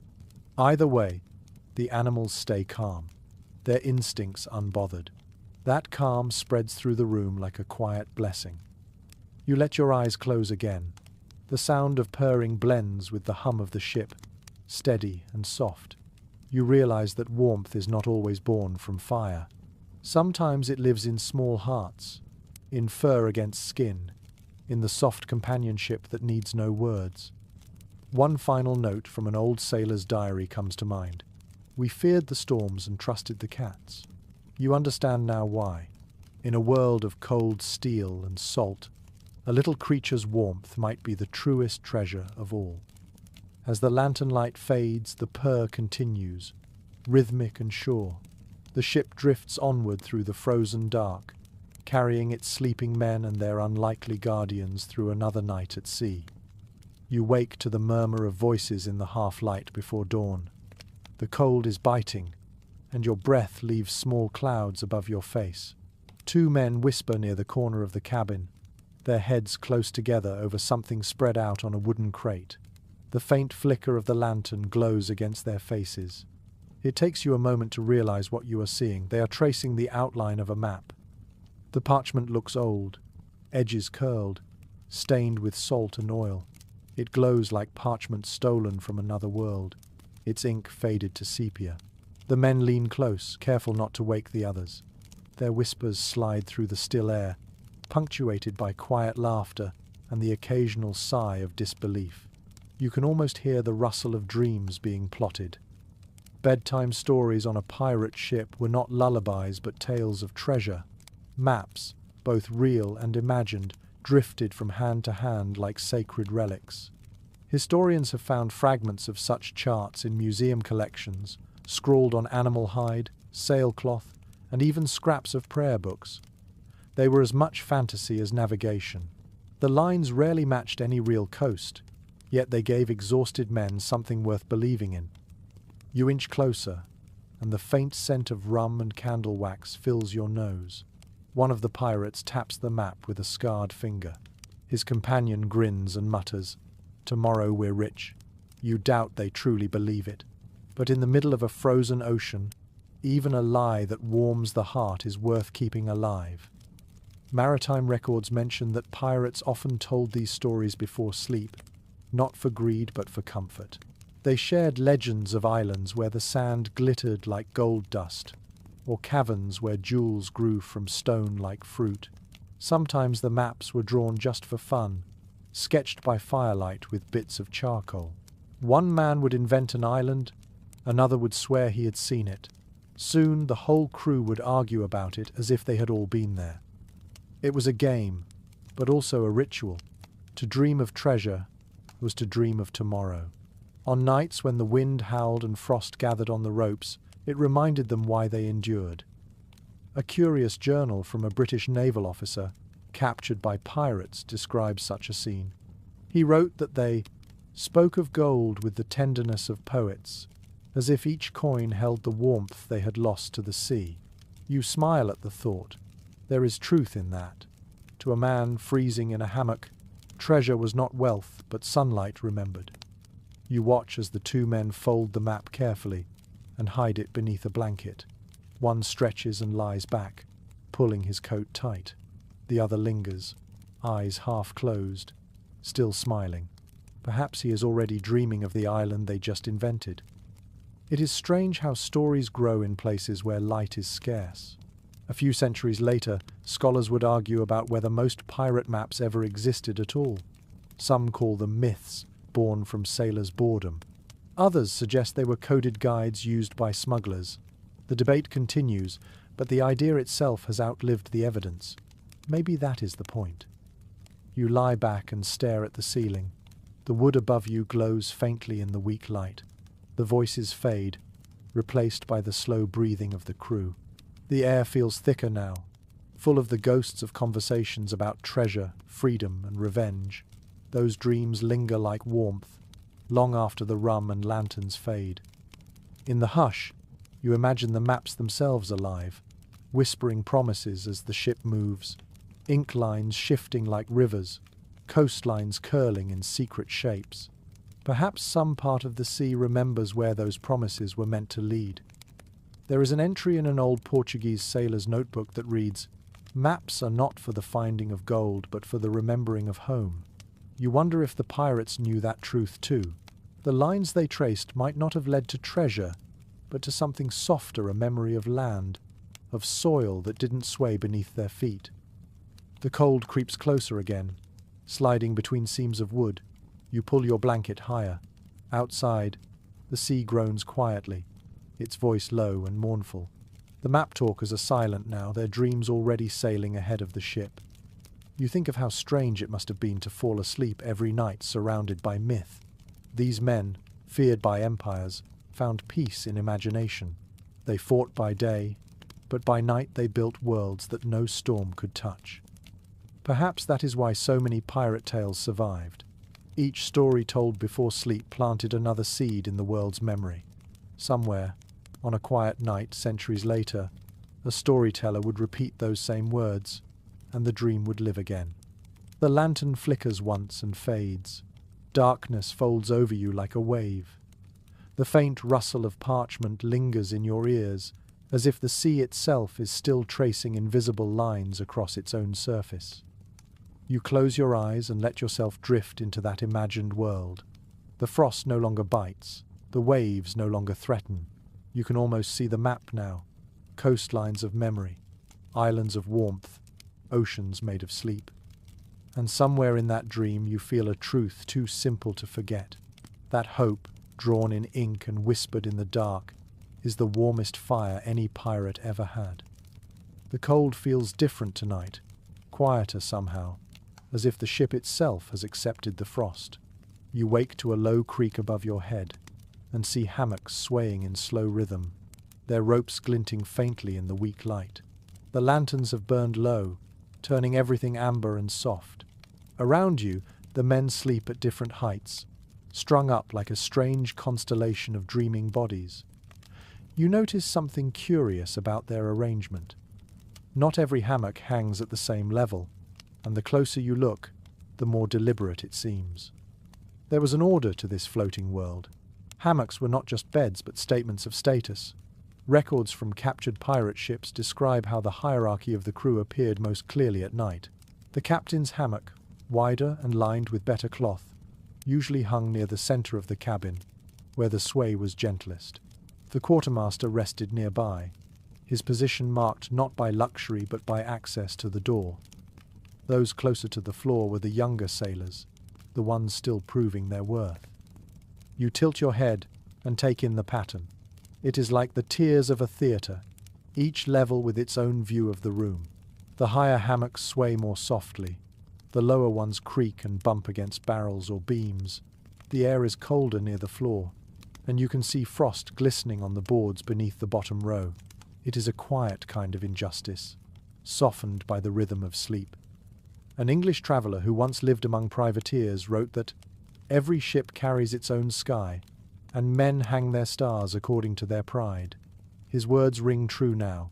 Even in sleep, The order of the ship reveals itself, yet the hierarchy was fluid. Unlike in the Navy, where rank was rigid, pirates earned their place nightly through work, luck, or friendship. A man who braved the stormiest watch might find his hammock raised the next day, while one who shirked his duties could find his lowered to the coldest corner. It is said that disputes sometimes broke out over space.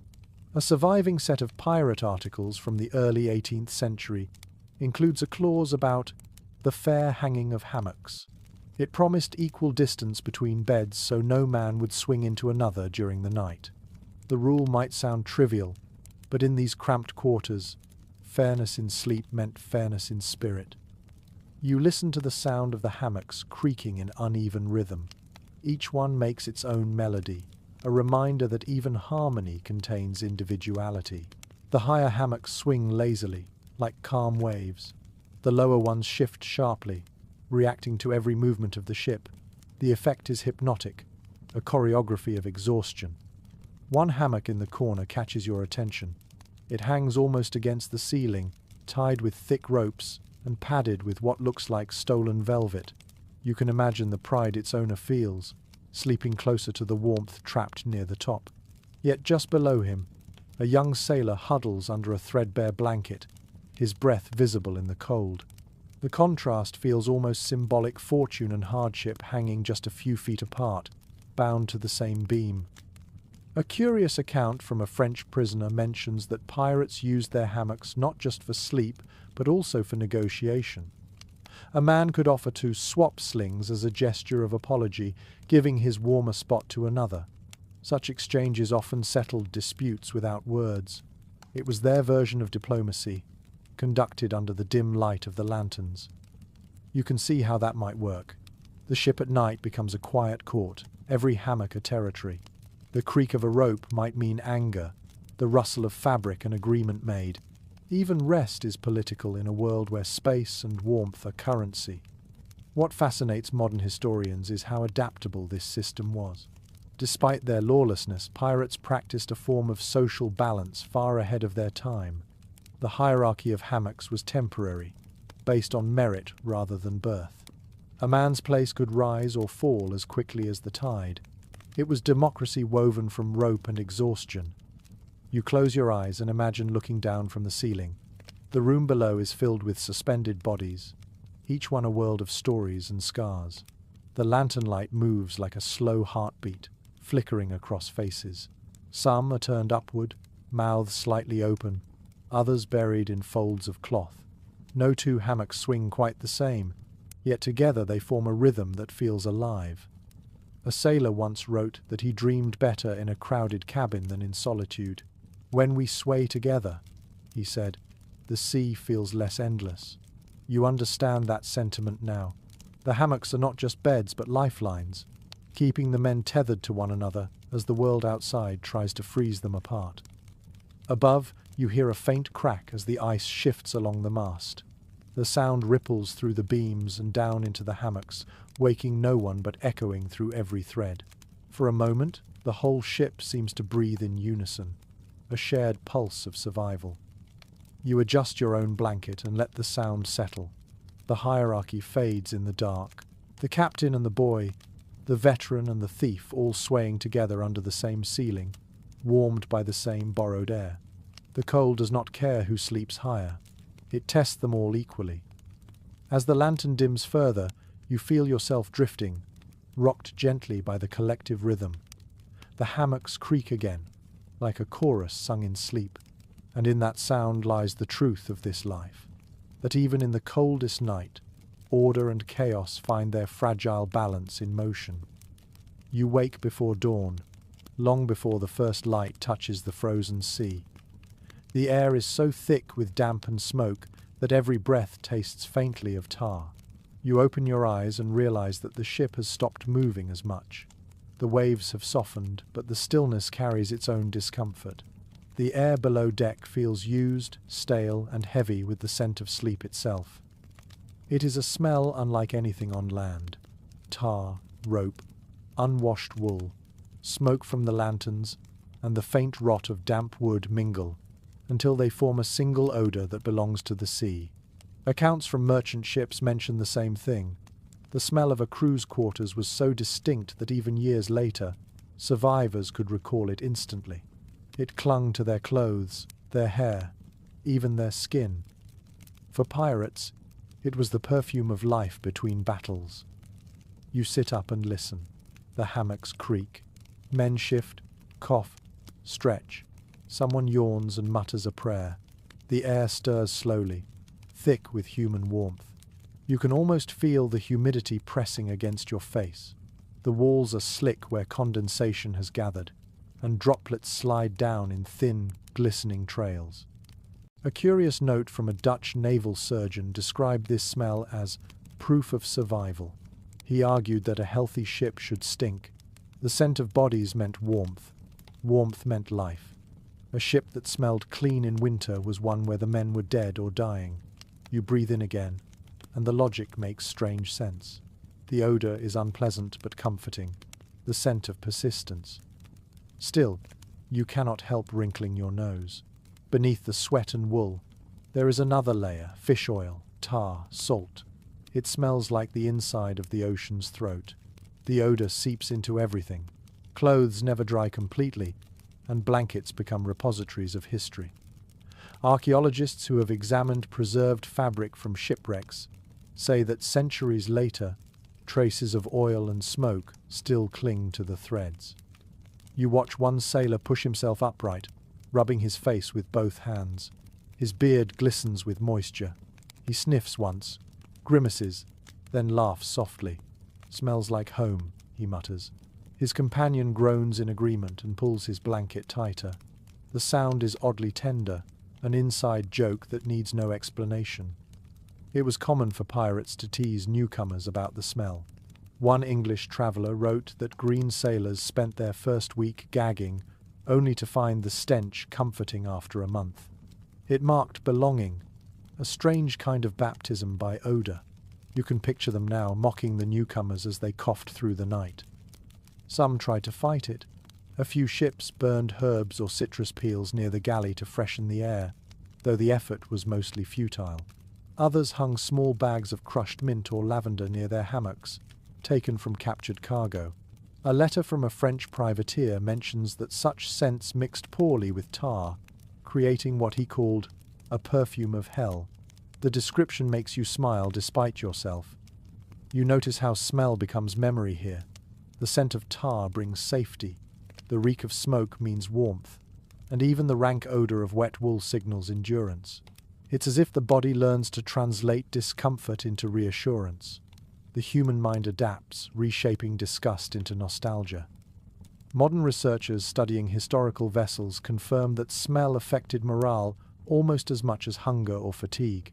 The air below deck was so dense that some men developed mild dizziness or headaches, yet most grew immune to it.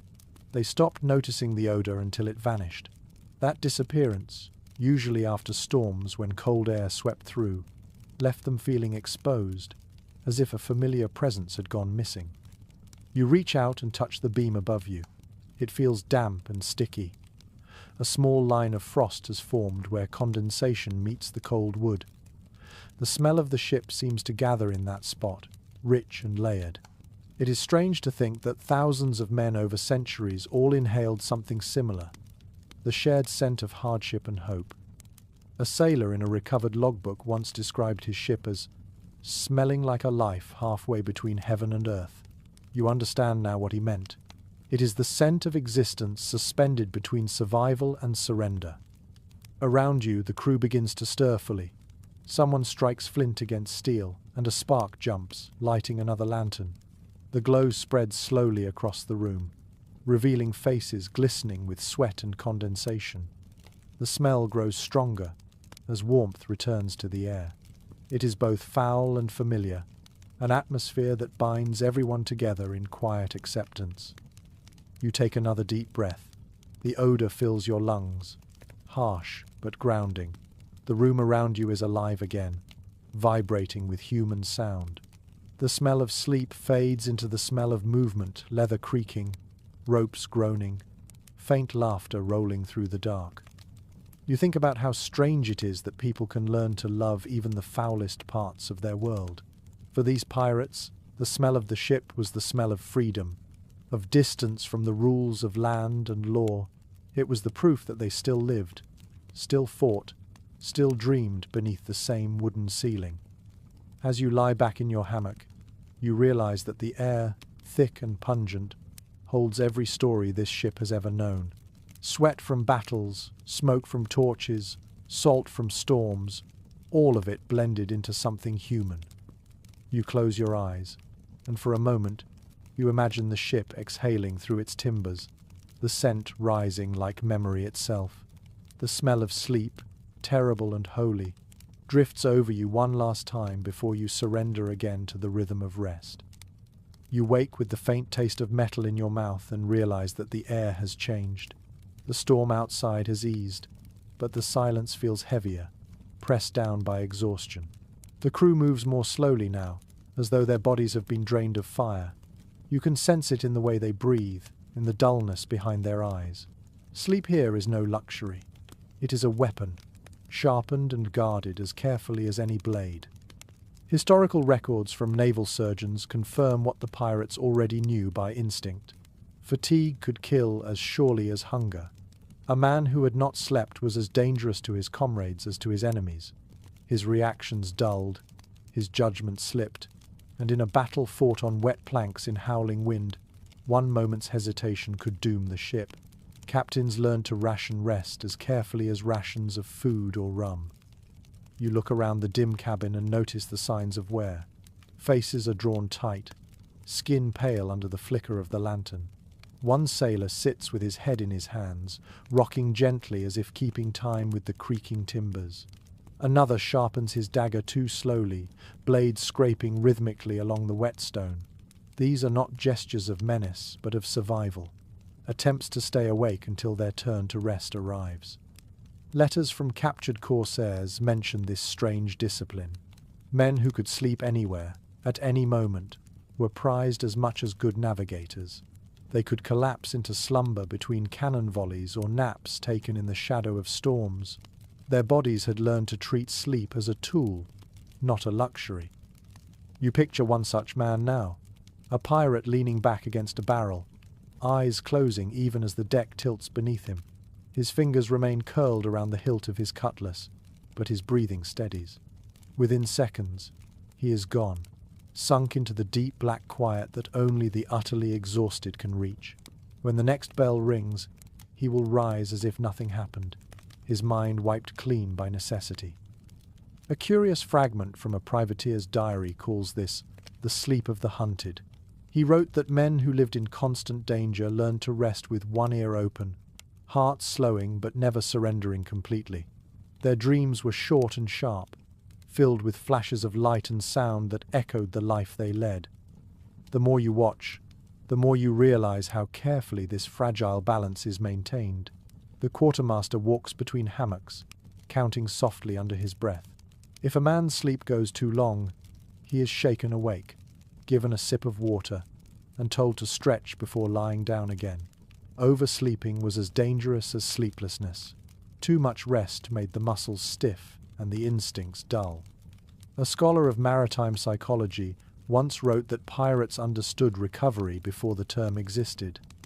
Their nightly routine kept them balanced between exhaustion and alertness, always hovering just above collapse. It was the only way to survive weeks at sea. You can feel the wisdom of that now, deep in your bones, as the rocking of the ship lulls your body toward that same fragile state. The most haunting stories come from men who lost that balance. One legend tells of a lookout who stayed awake for 3 days during a storm. When he finally lay down, he never rose again. His comrades said he was not dead, only sleeping too deeply, caught somewhere between life and dream. No one dared touch him for a full day, fearing his soul would cling to theirs. You shift in your hammock and glance at the others. Even in rest, their bodies carry tension. Hands twitch, shoulders jerk. You can almost see the invisible weight pressing on them, the knowledge that at any moment the sea could demand action. This kind of sleep is not surrender but readiness. The pirates mastered the art of turning rest into defense. One account from a Spanish merchant ship describes the terrifying efficiency of pirates who attacked after midnight. The witness noted that they fought as though they had awoken in battle. It was not bravado but training. Their short, practiced naps allowed them to function at any hour, to turn fatigue into focus. You find it strangely admirable. In a world that devours the unprepared, they made sleep an act of defiance. Each moment of rest reclaimed strength from the cold, from hunger, from fear itself. You wonder if they ever understood that their discipline would echo centuries later, studied by soldiers and scientists alike. The lantern above you flutters in a gust of wind from the hatch. A shadow ripples across the hammocks, and you hear someone murmur, "My turn yet?" The quartermaster's calm voice replies, "Sleep while you can." Those words hang in the air, simple and absolute, like scripture. You let your eyes close again. The ship rocks gently, and the rhythm of breathing around you becomes a tide. You can almost feel the collective heartbeat of the crew, slow and steady, pulsing through the floorboards. It is the sound of endurance. For a brief moment, you understand what it meant for these men to trust sleep so completely. Each nap, each dream, each stolen moment of stillness was an act of courage in a world that refused mercy. Outside, the sea sighs, dark and endless. Inside, the pirates sleep, not as victims of exhaustion but as masters of it, warriors resting between storms. And as your own mind slips toward that edge, you carry their lesson with you. In a world of chaos, sleep itself can be a weapon, and peace can be earned even in the coldest dark. The world outside is silver tonight, the sea stretched wide and pale beneath a thin winter moon. You lie in your hammock, awake but calm, your eyes following the slow sway of shadows above. The storm has passed, leaving the air clear and painfully cold.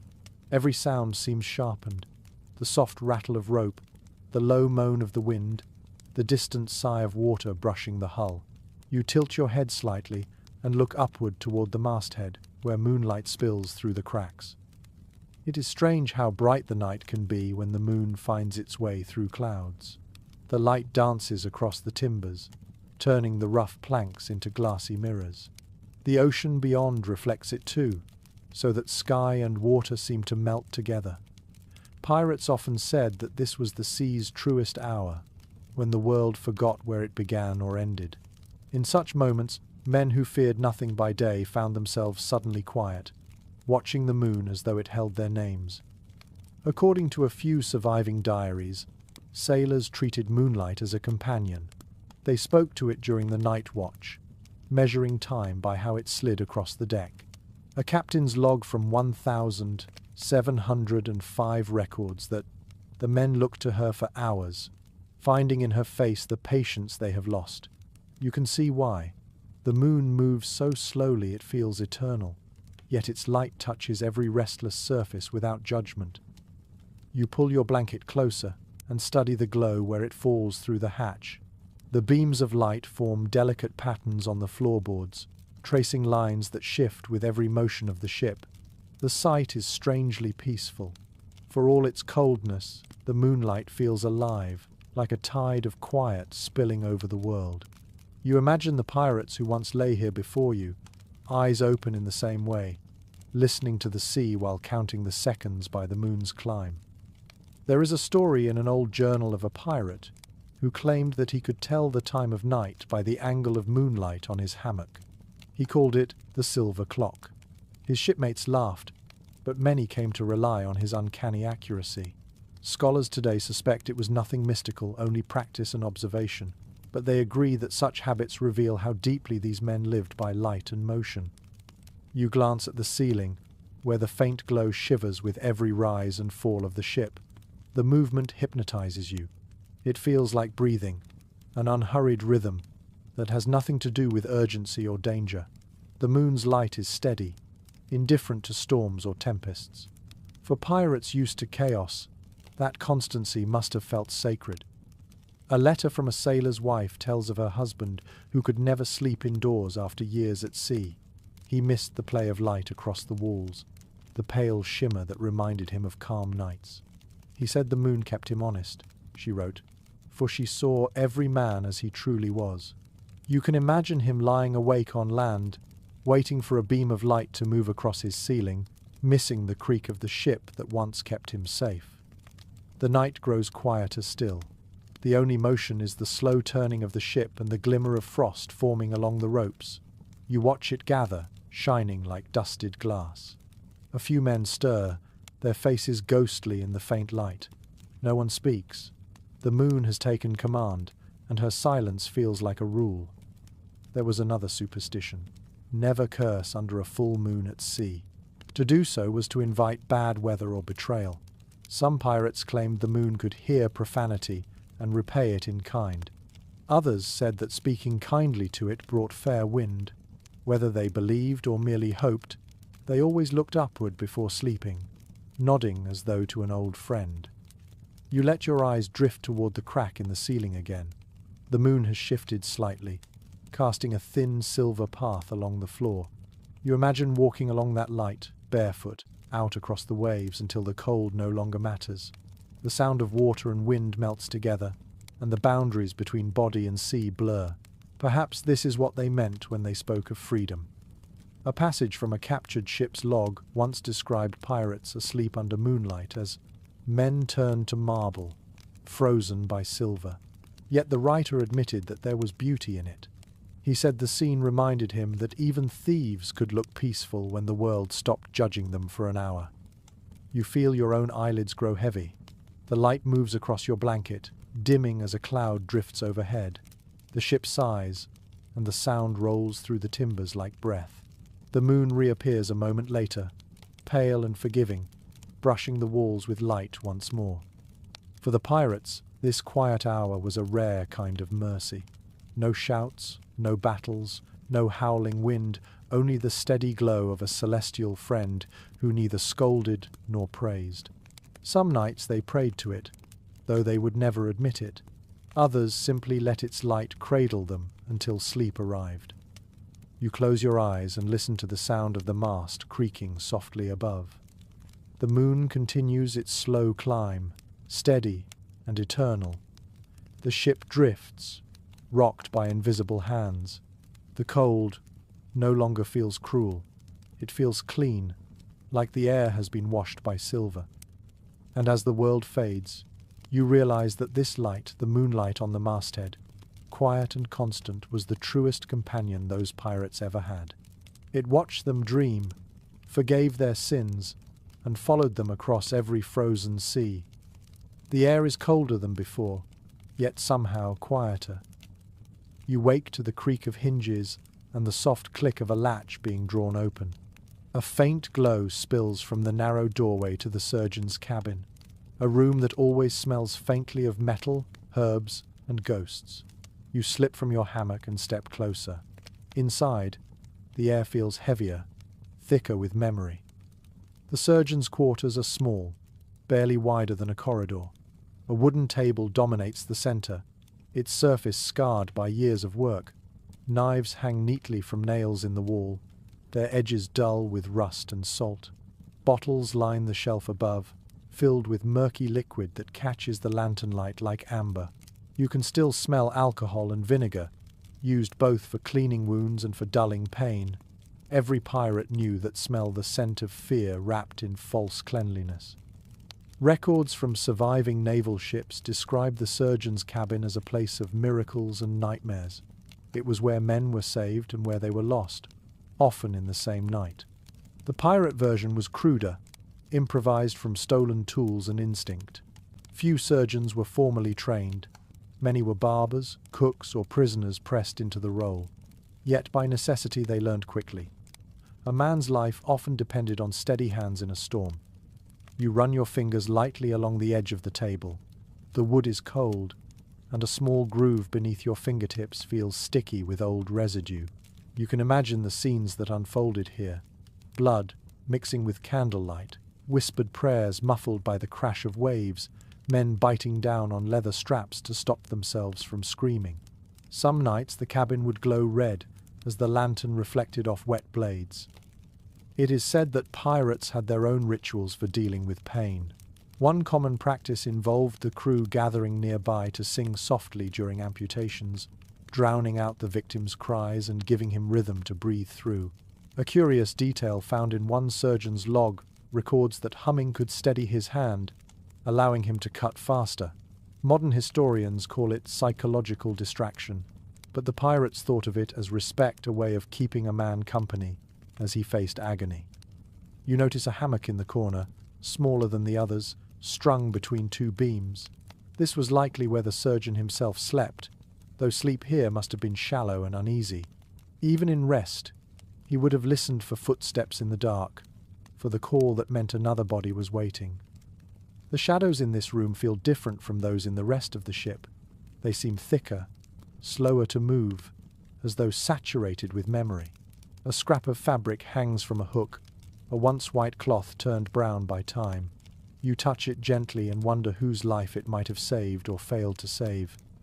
Accounts from wreck salvages often reveal medical tools scattered across the surgeon's quarters.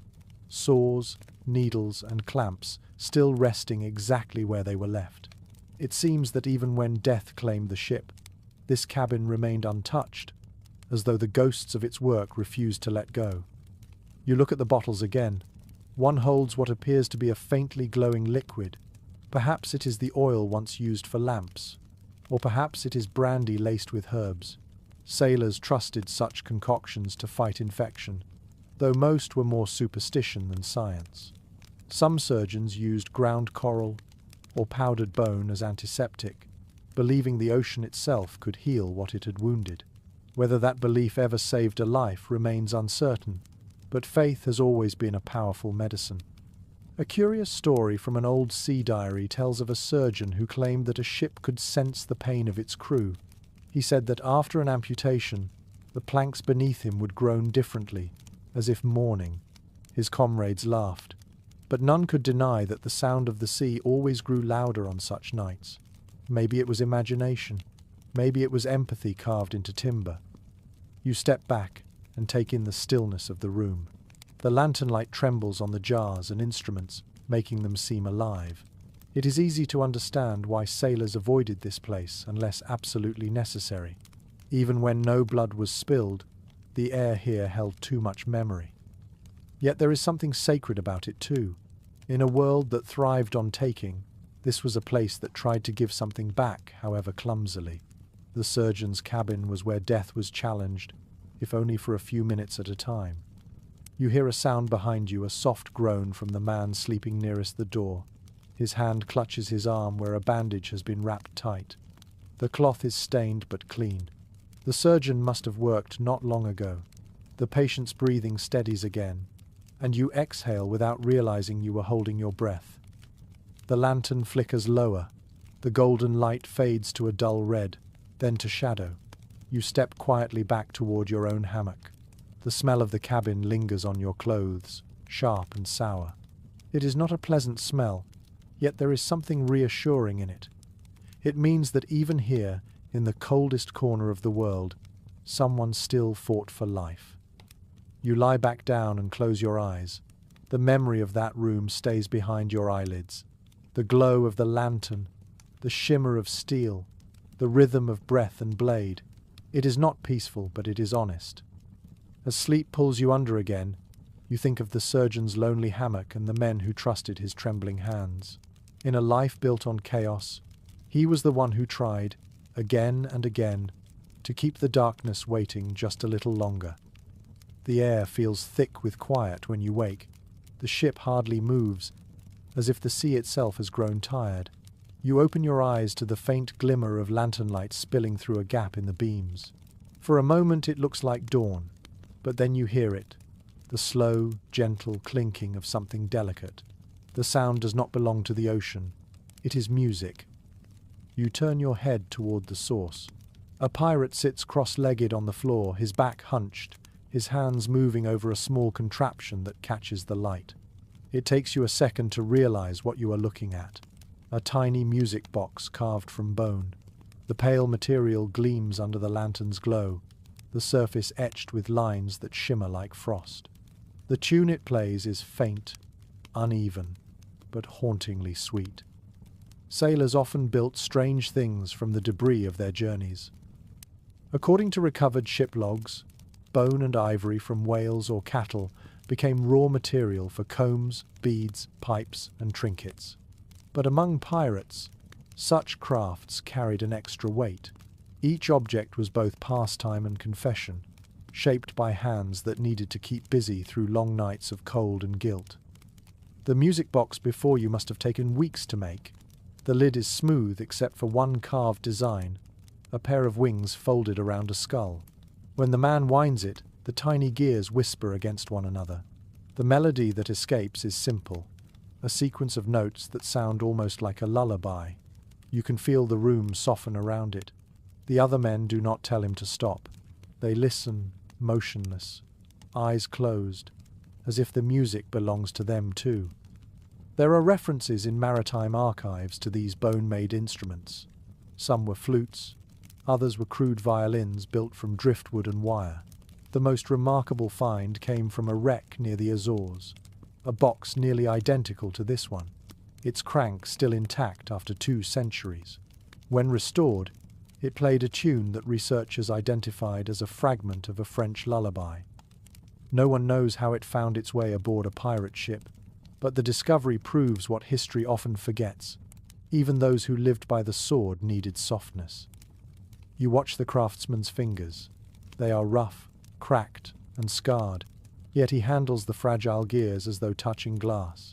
He leans close, humming along under his breath. The sound rises, faint but steady, filling the cabin with a kind of reverence. For a moment, it feels as though time itself slows to listen. Another man nearby reaches into his pocket and pulls out a small whistle carved from coral. He joins the tune, blowing lightly, barely audible. Soon a third voice hums from a hammock, and then another. What begins as a fragile melody becomes a web of harmony. The song drifts through the air like smoke, winding around the beams, touching even the coldest corners. You realize that this, too, was part of how they endured. Music, even crude and broken, stitched their souls back together after days of fear and violence. A note found in a sailor's diary from 1711 speaks of nightly concerts for the heart made of noise and memory. He wrote that such sounds reminded them they were still human when the sea tried to make them otherwise. One curious legend tells of a pirate who believed the sea could hear his music. He claimed that playing his bone flute calmed storms. His comrades teased him until one night. After he played through a gale, the winds eased. From then on, no one mocked him again. Historians doubt the story, yet acknowledge that belief itself often worked miracles aboard ships where hope was scarce. The melody continues, low and patient. The ship rocks just enough to keep rhythm. You feel the vibration through the floorboards, subtle but constant, like the heartbeat of the vessel itself. The cold still creeps along the walls, but it feels less cruel now, wrapped in the warmth of sound. The man finishes the tune and lets his hands fall to his knees. Silence returns slowly, not abrupt, but fading like a sigh. One of the older sailors mutters, "Play it again when the wind rises."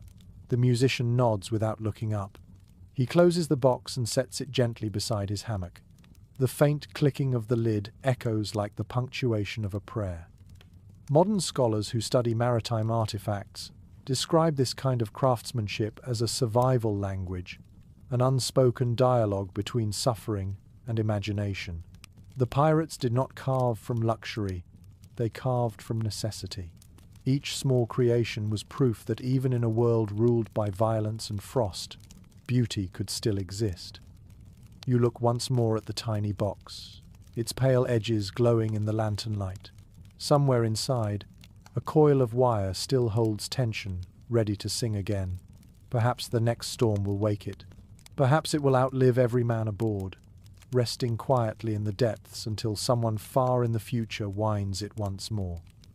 You lie back in your hammock and listen to the last faint echo of the melody vibrating through the wood. The sea resumes its own rhythm outside, slow and endless. For a few precious moments, the music and the waves seem to breathe together. The ship feels warmer. So does your chest. You close your eyes. The tune lingers, faint but steady, and the line between man and ghost feels thinner, softer. In that sound, you hear what no history book ever records, the echo of tired hearts finding beauty in the dark.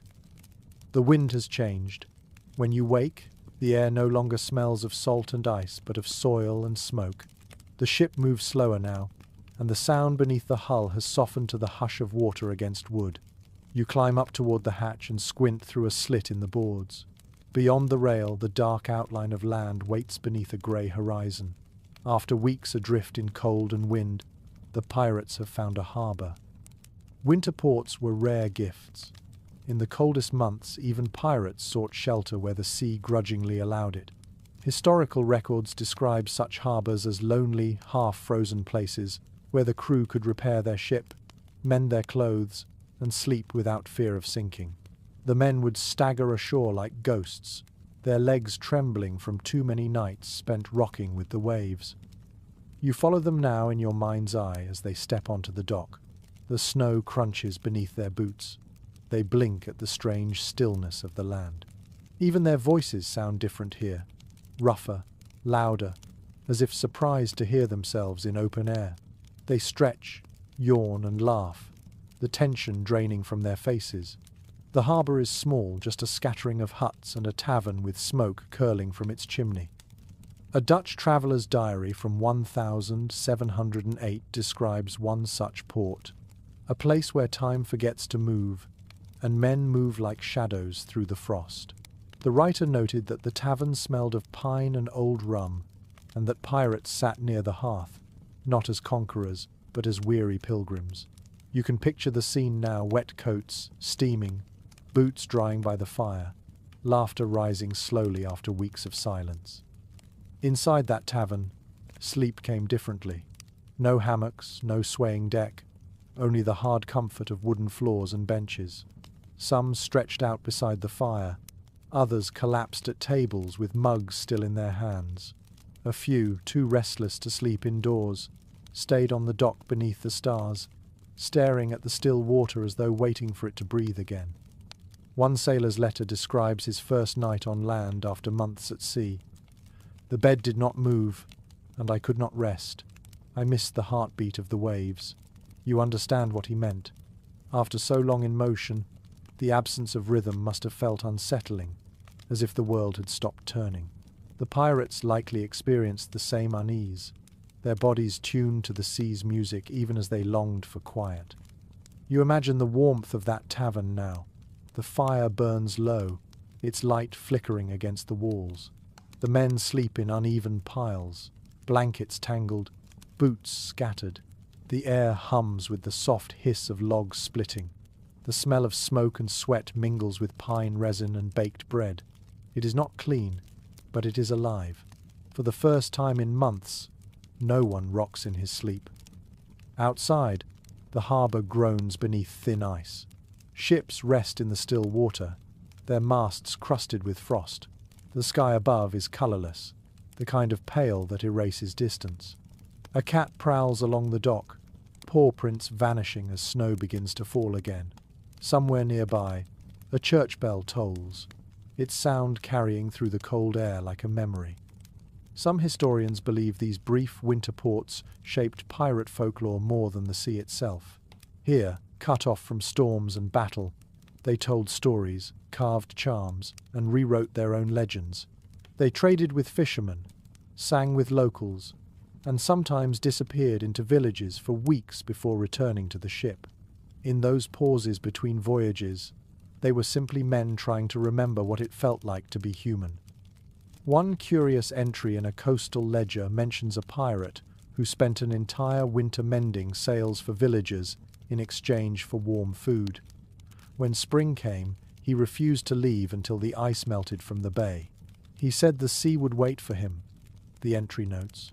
Perhaps he just needed to remember how stillness felt. You close your eyes and picture that harbour again. Snowflakes drift through lamplight, soft as ash. The tavern door creaks open. releasing a spill of warmth into the night. Inside, someone snores beside the fire. Another stirs his drink in his sleep. It is peaceful, fragile, the kind of peace that feels temporary even as you breathe it in. The pirates who slept through that winter would carry the memory with them when they returned to the sea. They would remember the solid ground beneath their boots, the heat of the fire, and the smell of wood smoke in their hair. Those memories would warm them through many frozen nights to come. A sailor's diary recovered from the Baltic tells of this longing. When I dream at sea, it is not of gold but of the sound of snow against the roof. You can almost hear that sound now, soft and steady, wrapping the harbour like a lullaby. The sea waits beyond the breakwater, patient and dark, but for tonight it allows its wanderers to rest. You feel that stillness settle inside you too, a rare calm that belongs to solid ground. As the last embers of the fire fade, the pirates sleep without fear of frostbite or drowning. The wind outside carries the faint smell of salt back toward the waves, as if reminding them that this peace is only borrowed. Yet even borrowed peace can be enough. You lie back in your mind's hammock, warm from the fire, and let the image dissolve into darkness. The frozen harbour, the hush of snow, the quiet gratitude of men who have found, at least for one night, a place to rest. The snow outside has stopped falling, leaving the world washed clean and quiet. Inside the tavern, the last of the fire still breathes, its glow stretching across the floor in uneven stripes of gold. You wake slowly, listening to the sound of low voices near the far wall. Two pirates sit at a wooden table, a single candle flickering between them. One holds something small in his hand, a folded scrap of parchment that he smooths out carefully on the table's surface. The other leans forward, eyes fixed on it. It takes you a moment to understand what you are seeing. The parchment is not a map this time, but a letter, a love letter, its edges softened by travel and time. The man reading it speaks quietly, his voice low and deliberate, as though saying the words aloud keeps them alive. The other listens, his eyes unfocused, perhaps thinking of someone he left behind too. Personal letters were treasures rarer than gold aboard pirate ships. According to naval records, many men carried fragments of handwriting tucked into their clothes or stitched inside their bedding. Paper was fragile at sea, but love made men inventive. Some pressed letters between boards, some wrapped them in oiled cloth, and a few sewed them beneath the seams of their hammocks, believing the words would guard their dreams. You watch as the reader finishes the letter and folds it again, running his thumb across the creases. He doesn't smile or speak. He simply tucks it carefully into the lining of his coat, near his chest. The other man nods, and they sit in silence, staring into the candle flame as though it connects them to a world far away. A diary found in a sunken frigate once described this custom. Sailors, it said, often slept with letters pressed against their skin, especially during winter voyages. The warmth of the body, they believed, kept the ink from fading. Modern conservators who have examined such artifacts confirm that the oils of human touch did preserve the writing better than air alone. It seems the heart truly did protect what the sea might destroy. You think about the irony of it. Men who stole for a living guarding scraps of paper as though they were holy. Yet perhaps that is what kept them from losing their humanity.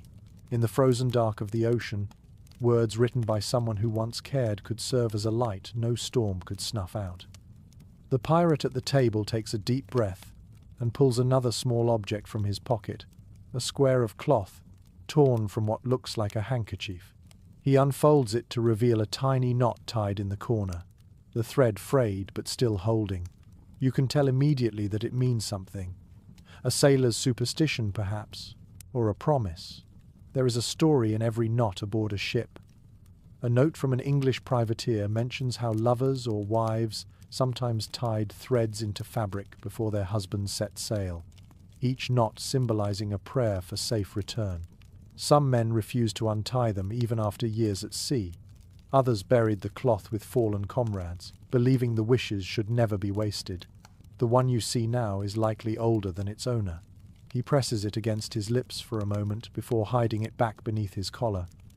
A curious rumor among coastal villages claimed that pirates sent coded messages by weaving patterns into rope or embroidery, using tiny differences in the stitching to mark words.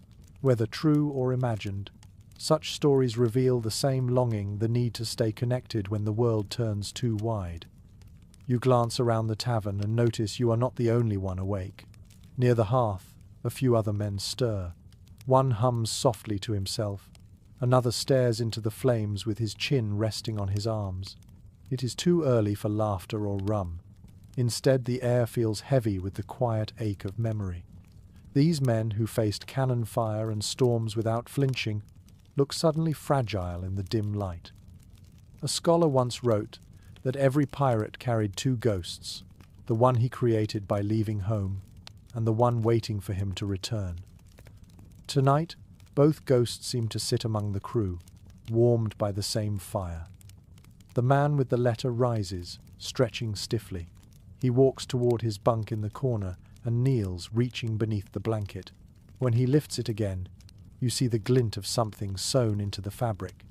The shape is small, irregular, but unmistakable, a pocket stitched by hand, its contents hidden deep inside. He tucks the letter there and smooths the cloth, whispering something you cannot hear.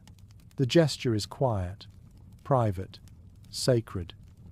Modern historians examining shipwrecked textiles have found seams reinforced in unusual ways, often thicker or double-stitched in places that served no practical purpose. Some contained folded paper, bits of ribbon, or dried flowers. These tiny secret pockets, they believe, held personal relics like this one. It was how sailors brought love to sea without risking loss. You look at the man again. He sits back against the wall, eyes half closed, as though listening to the memory of the voice that wrote the letter. The candle between him and his companion gutters once, then steadies. Its flame paints a faint shimmer across the wooden walls. Outside, the snow begins again, thin flakes drifting past the window like ash. The sound of the wind returns, brushing softly against the panes. Inside, no one speaks. The silence feels full, not empty, a silence of things too dear to name aloud. You close your eyes and breathe slowly, letting the warmth of the room seep into your bones. You think about the letters hidden in bedding, the knots tied in cloth, the hands that wrote words now carried across the world. They are the quietest kind of treasure, immune to theft, untouched by frost. And as the fire crackles lower, you understand that love, carried in pockets and stitched into blankets, was the only warmth these men could keep forever. It glows here still, faint and steady, long after their voices have faded. The morning comes quietly. The storm has passed, and the harbour still sleeps under a veil of mist. You open your eyes to the sound of boots on wet planks and the creak of barrels being rolled across the dock. The pirates are awake again, their brief peace already fading as preparation begins for departure. Inside the tavern, the embers have burned down to grey ash.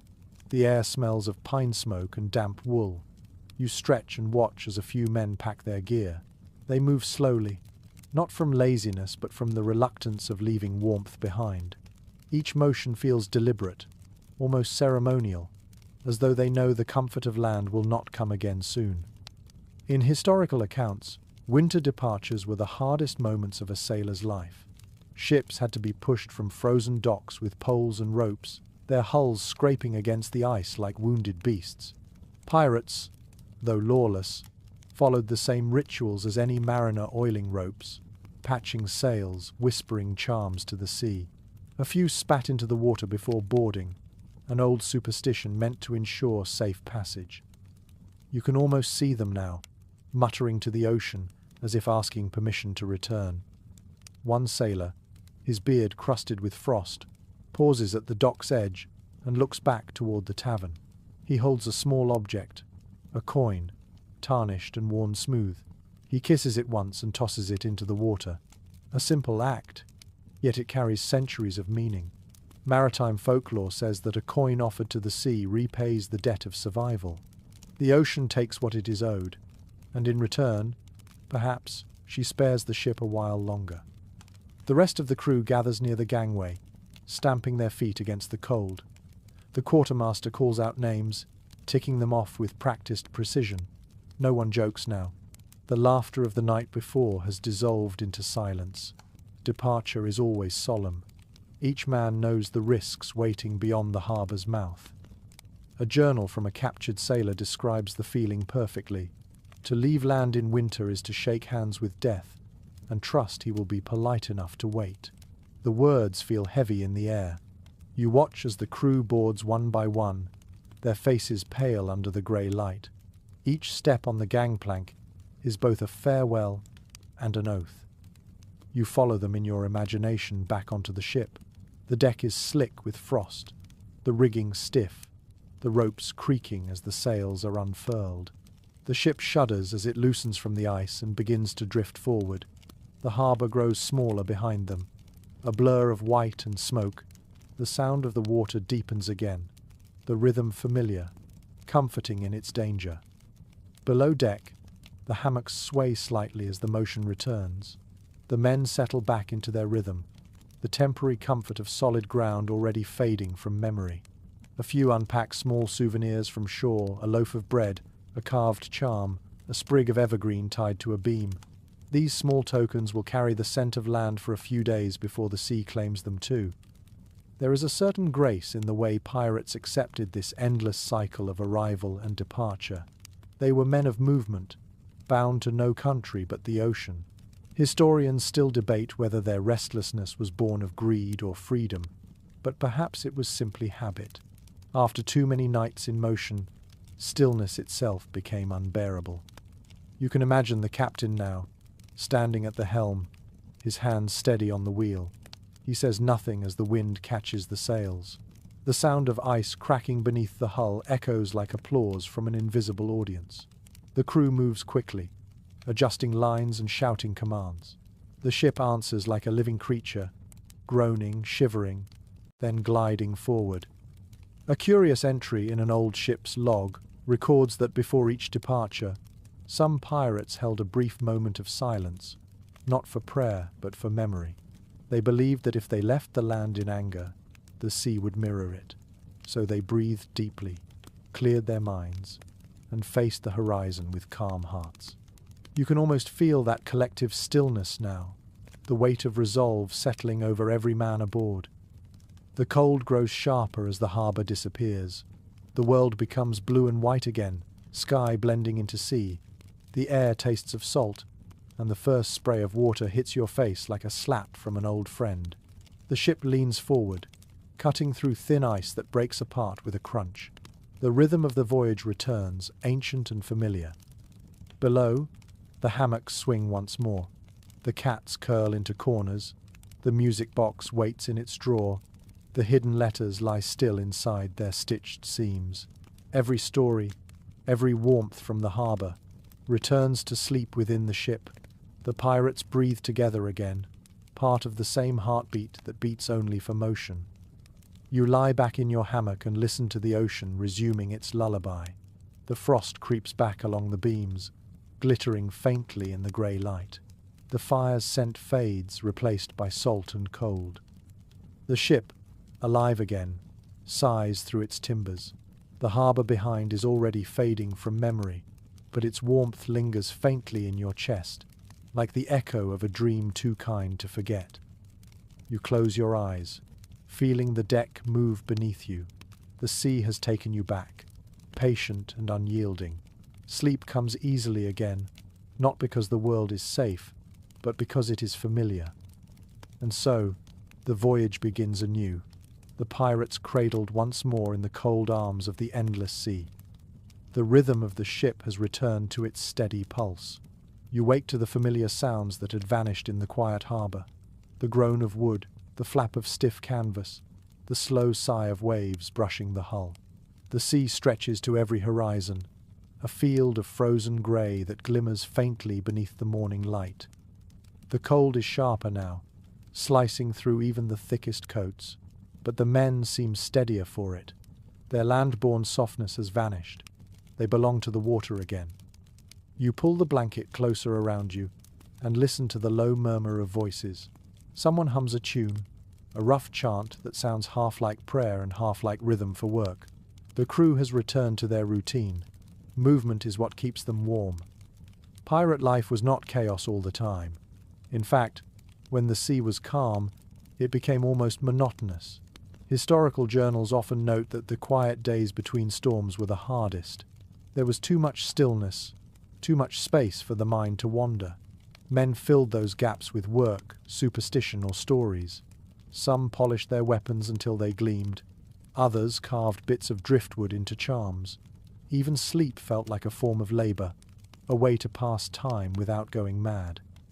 You rise slowly and make your way to the deck. The cold air stings your lungs, and frost cracks under your boots. The sky above is nearly white, pale and endless. The wind carries a dry chill that freezes your eyelashes. Around you, the pirates move with purpose. They coil ropes, check sails, scrape ice from the rigging. Each task is small, repetitive, and vital.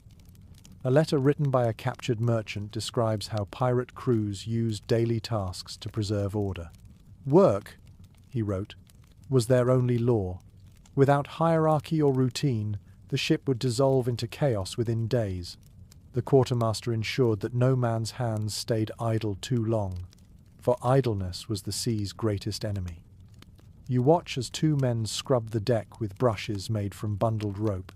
The bristles scrape against the wood in slow circles. Steam rises where they pour buckets of seawater, though the liquid freezes almost instantly around the edges. Their laughter sounds brittle, breaking easily in the wind. One of them looks up and grins, his teeth white against his frost-burned face. "Keeps the blood alive," he says to no one in particular, and resumes his work. There is something oddly meditative about the sight. The deck gleams faintly where the ice melts. The sound of brushes and ropes forms a rhythm that matches the waves below. This harmony between labor and nature feels ancient, instinctive. You realize that in its repetition lies peace. In many naval records, sailors compared their routines to breathing. "Each day," one wrote, "we work so the ship may live." The tasks were endless mending, scrubbing, watching, hauling, but they were what kept despair away. Even pirates, untamed as they were, obeyed this silent rule. Movement meant life. One curious note from a 17th century logbook describes a ritual some crews performed on long, cold mornings. Before breakfast, they would beat their chests and stomp their boots in unison, calling it waking the ship. Some historians think it was practical, a way to stay warm. Others believe it was symbolic, a reminder that they and the vessel were one body. You can picture it now, dozens of men stamping in rhythm on the icy deck, their breath rising like smoke, their voices rough but alive. You stand quietly near the mast, letting the sound of their work surround you. Every scrape, every grunt, every hiss of wind feels like part of a single vast song. The sea listens, and the ship answers. The pirates move together, united by necessity, their bodies performing an old choreography passed from one generation of sailors to the next. The cold deepens as the sun climbs higher. Frost forms patterns on the ropes like white veins. The ship's cat slinks across the deck, tail high, pausing to sniff at a coil of line. A sailor reaches down to scratch its head, then goes back to work. Even small gestures like that seem precious here, moments of gentleness woven into the rhythm of endurance. A passage from a maritime chronicler notes that sailors often described their daily routines in the language of prayer. They spoke of offering hours to the sea, as monks offered hours to God. The line between survival and devotion blurred. The act of cleaning a deck became an act of faith. You lean against the rail, your fingers aching from the cold, and let your mind drift. The ocean stretches endlessly, yet the ship feels alive beneath you. Every sound, the brush against wood, the sigh of ropes, the steady murmur of the crew becomes part of a great heartbeat. There is no grandeur here, no treasure or conquest, only the quiet dignity of repetition. The pirates may never know peace in the world's eyes, but here, in this moment, their work is prayer, their breath is rhythm, and their rest will come honestly when the night arrives. You close your eyes for a moment, listening to the sound of brushes scraping the deck, and feel a strange calm. The wind touches your face like a hand both cold and kind. The sea hums beneath you, ancient and endless, and you realize that every motion, every pull of rope, every swing of brush has carried you closer to understanding why they could sleep so well, even in the coldest nights. You take one last deep breath of the frozen air and return below deck. The warmth there feels different now. It is not comfort but reward, earned through motion, through effort, through faith in the rhythm that never stops. You lie down in your hammock once more, the sound of the work still echoing faintly through the wood. The cold waits outside, but inside there is movement, purpose, and life. Sleep comes easily. The sea keeps breathing. The night has settled again, heavy and hushed. You wake to the faint clinking of glass and the slow rustle of cloth. The air smells faintly of smoke, candle wax, and the lingering sweetness of rum. A single lantern burns low near the center beam, its flame a small golden pulse in the dark. Around it sit a few pirates, faces dimly lit, their shadows stretched high against the wooden walls. They speak in quiet tones, voices softened by fatigue. Tonight, it is story time. No one announces it, and no one needs to. The stories come naturally, like breathing. Every ship had its storytellers, men whose voices could hold attention even in the coldest hours. They were not always the loudest or the bravest, but they had memory, and that was a kind of power. You shift in your hammock and listen as one begins. He speaks of a ship swallowed by ice near Greenland, its crew frozen mid-motion, their faces still smiling when discovered years later. Another adds that the sea keeps such men as statues beneath her floor, preserving them like saints of salt. The listeners hum in quiet approval.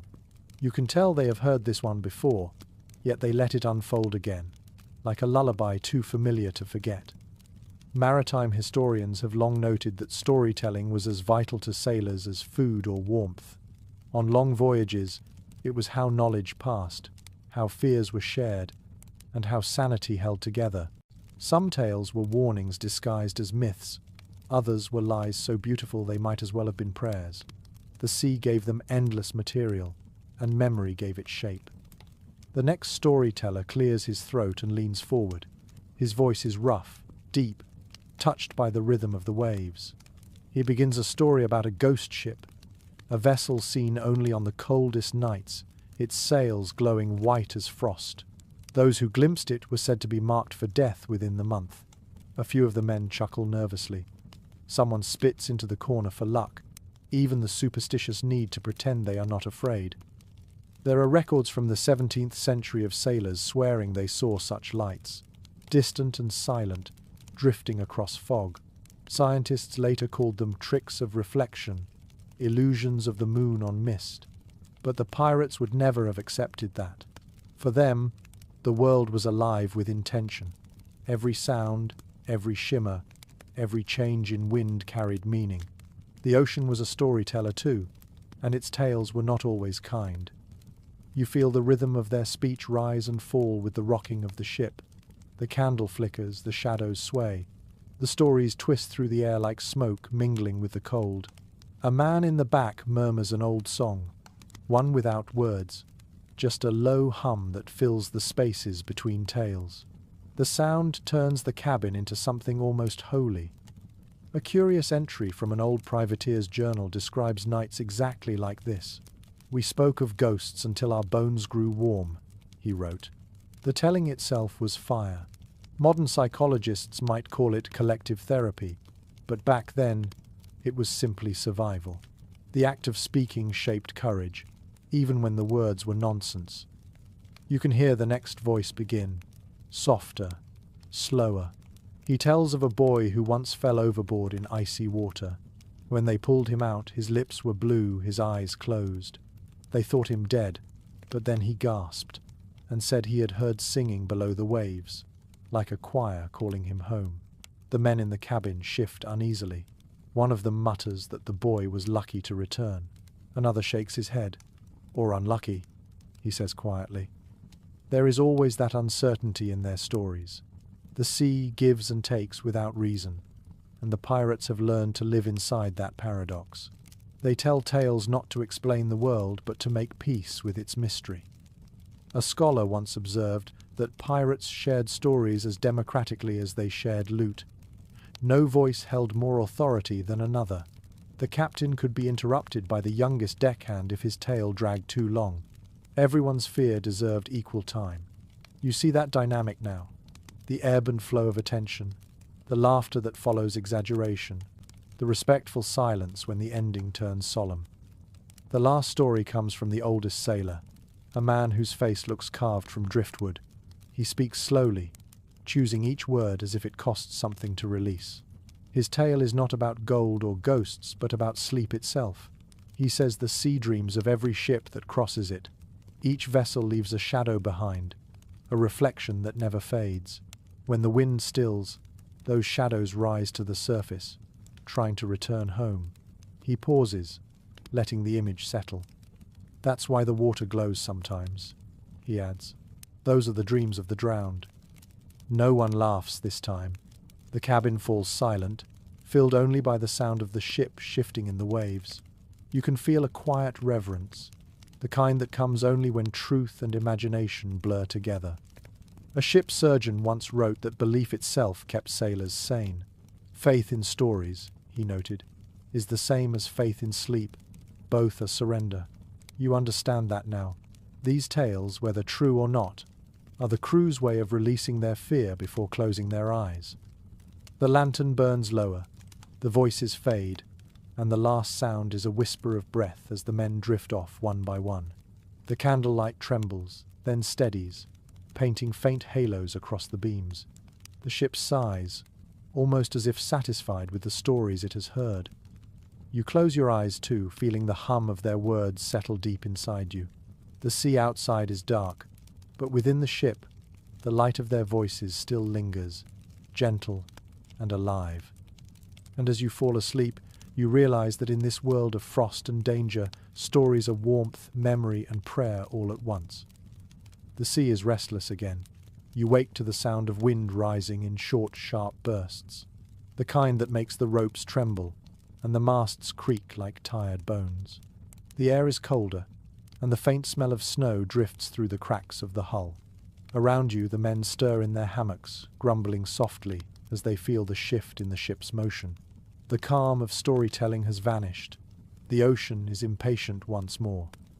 The pirates move quickly, practiced and silent. In moments like this, there is no shouting, only rhythm. They pull on boots, tie scarves around their faces, and climb toward the deck. You follow, feeling the temperature drop with every step upward. When you reach the top, the sky hits you like a wave. It is wide, wild, and full of white breath. Snowflakes whirl sideways through the air, not falling but flying, slicing across the deck in thin silver streaks. The sea churns beneath the ship, dark water rolling under the veil of snow. It is a dangerous beauty. A storm is building, not one of thunder, but of cold and wind. The pirates know the signs. Historical accounts describe these winter tempests as some of the most feared on any sea. The air froze in seconds, ropes turned to stone, and sails stiffened until they cracked like parchment. There was no thunder, only the deep, constant howl of wind through the rigging, a sound sailors called the voice of winter. You watch as the captain stands near the helm, his coat pulled tight, his face unreadable. He doesn't speak, but the crew moves around him like an extension of his thoughts. The sails are lowered, lines secured, barrels lashed down. Every motion is part of a ritual older than memory. One man shouts that the temperature is dropping faster than it should. Another nods grimly and checks the ropes again. The deck has begun to frost over, thin layers of ice forming wherever a boot or hand does not touch. A cat darts across the planks, tail puffed, and vanishes below. A naval surgeon who once survived such a storm wrote that the cold itself takes command. You can feel it now. The wind strips the warmth from your hands and cheeks within seconds. The salt spray freezes on your coat. Every sound seems amplified. The slam of waves, the groan of wood, the whine of ropes pulled too tight. The crew moves like a machine, yet within the rhythm you sense fear. It is not panic but reverence. They know that no man commands the sea tonight. Even pirates, who defied nations and kings, bowed to the weather when it came with this kind of power. One curious letter from a captured buccaneer describes how his ship survived a similar storm by listening to the sea. He claimed that the ocean would whisper when to act, when to pull the lines, when to steer away, when to trust stillness. Historians debate whether this was instinct or imagination, but the phrasing feels true. You can almost hear that whisper now, in the rush of wind against your ears.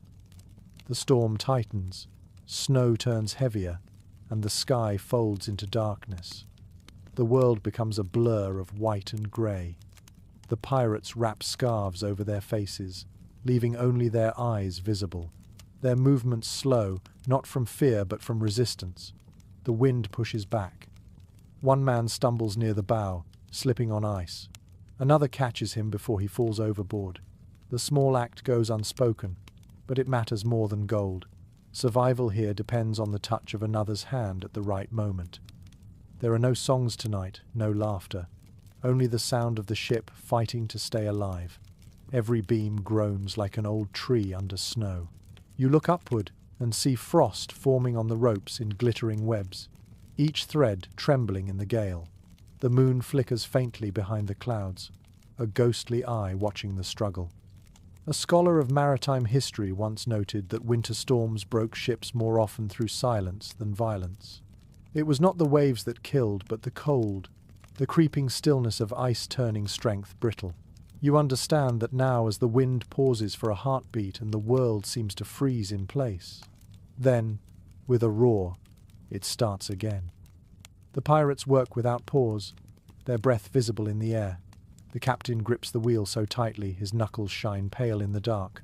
He leans into the motion, guiding the ship with the patience of someone who has bargained with the sea before. Below deck, the hammocks sway violently, chains clinking against beams. Water seeps in from somewhere near the hull, pooling across the floor. The men who are not on deck gather to bail it out, their hands red from the cold, their movements mechanical. Someone hums under his breath again, that same wordless melody you've heard before. It keeps rhythm with the waves. Time blurs. The wind rises and falls in uneven cycles, as though the sea itself is breathing too hard. Hours pass unnoticed. The pirates' faces grow white with frost. The cold steals the edges of thought. The world reduces to motion, pull, hold, wait, breathe. At last, when it seems the storm might tear the ship apart, the wind falters. The air lightens. The snow slows to a soft drift. A faint grey glow returns to the horizon. The men stay still for a long moment, as if afraid to believe it's over. Then one begins to laugh quietly, more relief than joy. You exhale without realizing you've been holding your breath. The ship creaks, battered but alive. Ice coats its sides, but the sails still hang. The masts still stand. The pirates move again, checking ropes, freeing frozen pulleys, murmuring thanks to no one in particular. A note found in the log of an old whaling ship captures this feeling perfectly. When the sea shows mercy, we do not cheer. We whisper. You understand why. The silence after a storm feels too fragile to break. You turn your eyes upward once more. The clouds are thinning, and the faint outline of the moon emerges again. It looks softer now, blurred by frost, as if smiling. The pirates go below deck one by one, their bodies shaking with exhaustion. You follow, the heat of the lanterns feeling almost unreal after the wind. The air smells again of life, sweat, wood, and smoke. No one speaks. The creak of hammocks replaces the roar of waves. You lie down, still feeling the rhythm of the sea in your bones. The cold lingers, but sleep comes quickly. The ship breathes beside you, tired but undefeated. Outside, The ocean settles, rocking its children back toward dreams. Morning breaks slowly, pale and uncertain. The storm is gone, leaving a strange calm in its wake. You open your eyes to the faint gleam of frost melting on the beams above. The ship drifts gently now, its timbers sighing as if relieved. You can hear soft murmurs of movement, men stirring, stretching, reacquainting themselves with the ordinary world. The air smells faintly of salt and smoke, sharper now that the wind has quieted. You push yourself upright and feel how heavy your body has become, weighed down by exhaustion and the memory of fear. Around you, others move carefully, as though afraid that speaking too loudly might wake the sea again. One pirate sits near the hatch, sharpening his knife on a piece of stone. The slow scrape of metal on grit fills the silence. Another hums a tune, almost too soft to hear. The rhythm of their work feels fragile, like a heartbeat after illness. A diary recovered from a 17th century wreck describes this same silence after storms. "No man speaks much," the sailor wrote. "We count what lives remain, and remember the ones that do not." The words fit perfectly here. The crew seems smaller today. You can't tell who is missing, but the space between hammocks feels wider, as if the air itself has thinned. Loss was constant in this world. Historians note that pirate crews rarely kept written memorials. They buried their dead in the sea, unmarked and wordless. The ocean was both their cradle and their grave. A man might be remembered for a few nights in whispers, and then the tide would take even that memory away. You watch as the quartermaster pours a small measure of rum into a tin cup. He raises it toward the ceiling, says nothing, and drinks. The others follow his gesture in silence. It is not a ceremony, not really just habit, an instinct born from the need to acknowledge survival. The smell of rum spreads through the cabin, rich and heavy, warming the cold air. One sailor murmurs a few words in another language, perhaps a prayer. Another rubs a charm carved from bone between his fingers. You realize that even pirates, who claimed no gods, found their own ways of speaking to the unknown. A curious note from a French surgeon's log mentions that after storms, crews often reported strange dreams. Some dreamed of calm seas that stretched forever. Others saw lights beneath the water or faces in the waves. The surgeon dismissed these as exhaustion, but his words carry wonder. Perhaps the sea lets us look into her thoughts when she has finished being angry. You glance toward the narrow window and see that the water outside has changed color. It is no longer grey but greenish-blue, clear enough to glimpse movement below. The sun breaks through for the first time in days, its reflection turning the surface into glass. For a fleeting moment, it feels as though the world has begun again. The men notice it too. They drift toward the light, leaning against the walls or resting near the hatch to feel the warmth. The quiet fills with breathing, with small sounds of comfort, someone cracking his knuckles, another sighing softly, a cat stretching on the floorboards. There is beauty in their stillness. For once, no one rushes to work.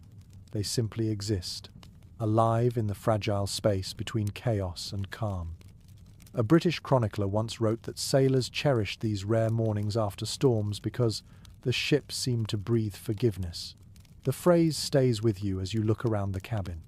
Every plank glows faintly in the light. Every hammock sways with soft rhythm. It does feel like forgiveness earned through fear, sealed by silence. The captain appears at the doorway, his face pale but composed. He surveys the room for a moment before speaking. "She's holding," he says quietly, meaning the ship. "We'll mend what's broken." The men nod, simple and sure. Repair will begin soon, and life will move forward, as it always does. You watch as they rise, one by one, shaking off the heaviness of sleep. Tools are gathered, ropes checked, wounds wrapped tighter. A few laugh quietly, the sound tentative but growing. It spreads like the return of sunlight, hesitant and warm. One sailor pulls out a battered fiddle and runs his fingers along the strings. The notes that emerge are thin but bright, like morning birdsong. Others hum along, their voices blending with the creak of the ship. The air feels lighter with each sound. A fragment from a ship's log captures this exact mood. When the storm ends, we sing not for joy, but to remind the sea that we remember her mercy. You feel that now, deep in your chest. The song is soft but alive, carrying gratitude into the still air. The warmth builds slowly as the day brightens. You step closer to the window and watch the horizon. The world looks endless again, the same vast expanse that both cursed and carried them. The sea has forgiven, at least for now. You lie back once more, the hammock rocking gently. The smell of salt feels cleaner, the air less cruel. Around you the pirates move with quiet purpose, their fear washed away but not forgotten. Sleep returns easily this time, soft and clear. The sound of the waves is no longer threatening. It is steady, rhythmic, alive. You close your eyes and breathe in the peace that follows survival. For a moment, you understand what it meant for them to find rest here. Not the absence of danger, but the presence of grace. The next night arrives with a calm so deep it feels unreal. The wind has vanished, the sea lies still, and the air carries a soft glow from the moon that floats low over the horizon. You open your eyes slowly, and for the first time, there is no sound of strain in the wood, no whip of rope, no rattle of loose chains, only quiet, the kind of quiet that hums. You sit up in your hammock and look around. The cabin glows faintly from a single lantern left burning near the center beam. The men are asleep, their faces peaceful in the dim light. Frost has formed a delicate web across the window, and the air is cold enough that you can see your breath. Yet somehow it feels gentle now, not cruel. The storm and the fear have passed. What remains is stillness. On ships like these, such nights were sacred. A note from an 18th century sailor's diary says that after the coldest storms, when the air went silent, the crew called it the sea's sleeping hour. They would whisper, move softly, and avoid even striking flint for light. The ocean dreams now, one line reads, and to disturb her is to wake her hunger. You listen to the rhythm of the men's breathing. It is slow, steady, and perfectly in sync with the soft rocking of the ship. The sound blends with the faint murmur of the water outside. It feels like the entire vessel has fallen into the same heartbeat. Somewhere in the shadows, the cat purrs, curling near a lantern's warmth. The quartermaster lies motionless, his hands folded over his chest as if in prayer. The captain, sleeping near the door, still wears his boots. Even in peace, the habit of readiness never leaves. Yet tonight, their sleep feels different, deeper, more certain. Pirates often spoke of rare nights when the sea went silent, and they could hear the faint crack of ice on distant waves. Those moments, historians believe, were the closest thing they had to serenity. The danger never vanished, but their minds quieted, soothed by exhaustion and the rhythm of survival. You shift in your hammock, the fabric creaking softly beneath you. The air is cold enough to sting your fingers, but your body feels warm from within. Your muscles ache, yet the ache is almost pleasant. It is the ache of endurance. A scholar once wrote that sailors learned to fall asleep anywhere because their minds had to be stronger than the weather. The same thought applies here. These pirates, surrounded by frost and fear, had trained their bodies to rest even in uncertainty. It is a kind of wisdom few on land ever learn. To close one's eyes not because the world is safe, but because it must be faced again tomorrow. You glance toward the ceiling. The frost there glitters like stars. The moonlight slips through a narrow gap in the beams, painting thin silver lines across the walls. The ship sways almost imperceptibly, enough to remind you that it is alive. The motion becomes a lullaby, an old familiar rhythm that tugs at your consciousness. Above deck, everything is still. The sails hang loose, frozen at their edges, and the ropes sway gently in the breeze. The sound of ice shifting on the water is faint, like glass sliding against glass. Even the sea seems to be breathing slowly now. In another time, A poet who travelled with sailors described the ocean as a mother who punishes and forgives in equal measure. You understand it now. The punishment has passed, and forgiveness has arrived in the form of this still night. The pirates dream quietly. Some smile in their sleep, others mutter faintly, lost in memories of sunlit shores or long-forgotten voices. Perhaps they dream of warm sand, of a tavern's laughter, of music and firelight. Or perhaps they dream of nothing at all, just the endless dark that rocks them without judgment.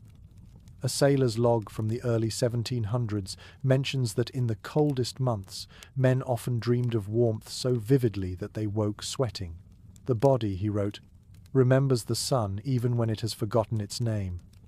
You think of that now, the strange resilience of the human heart. Even surrounded by ice, it finds a way to burn.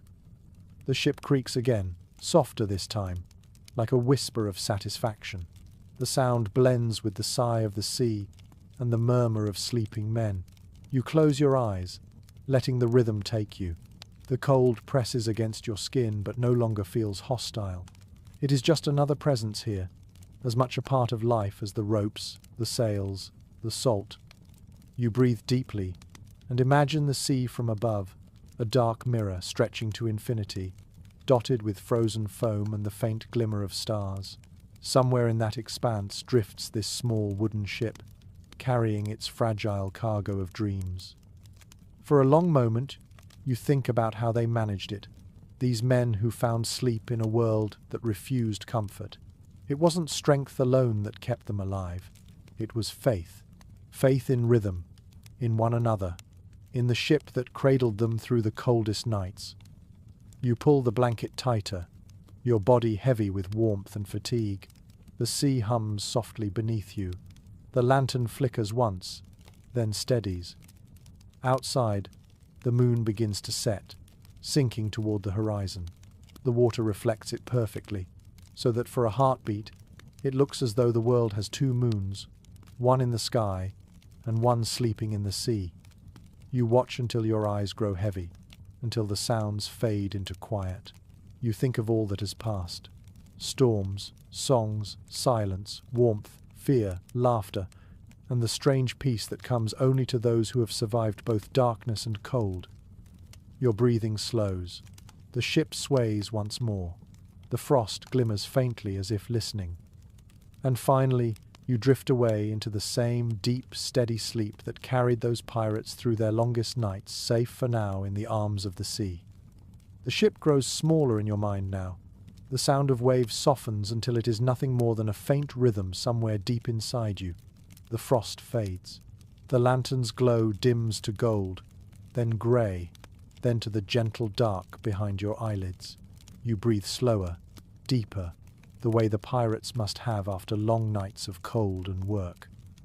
The sea, once endless and merciless, becomes calm. Its voice quiets to a whisper. It is no longer an enemy or a trial.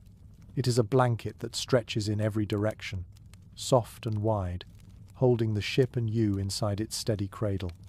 You can still feel the rhythm of motion beneath your body, that rocking that comes from centuries of sleep on water.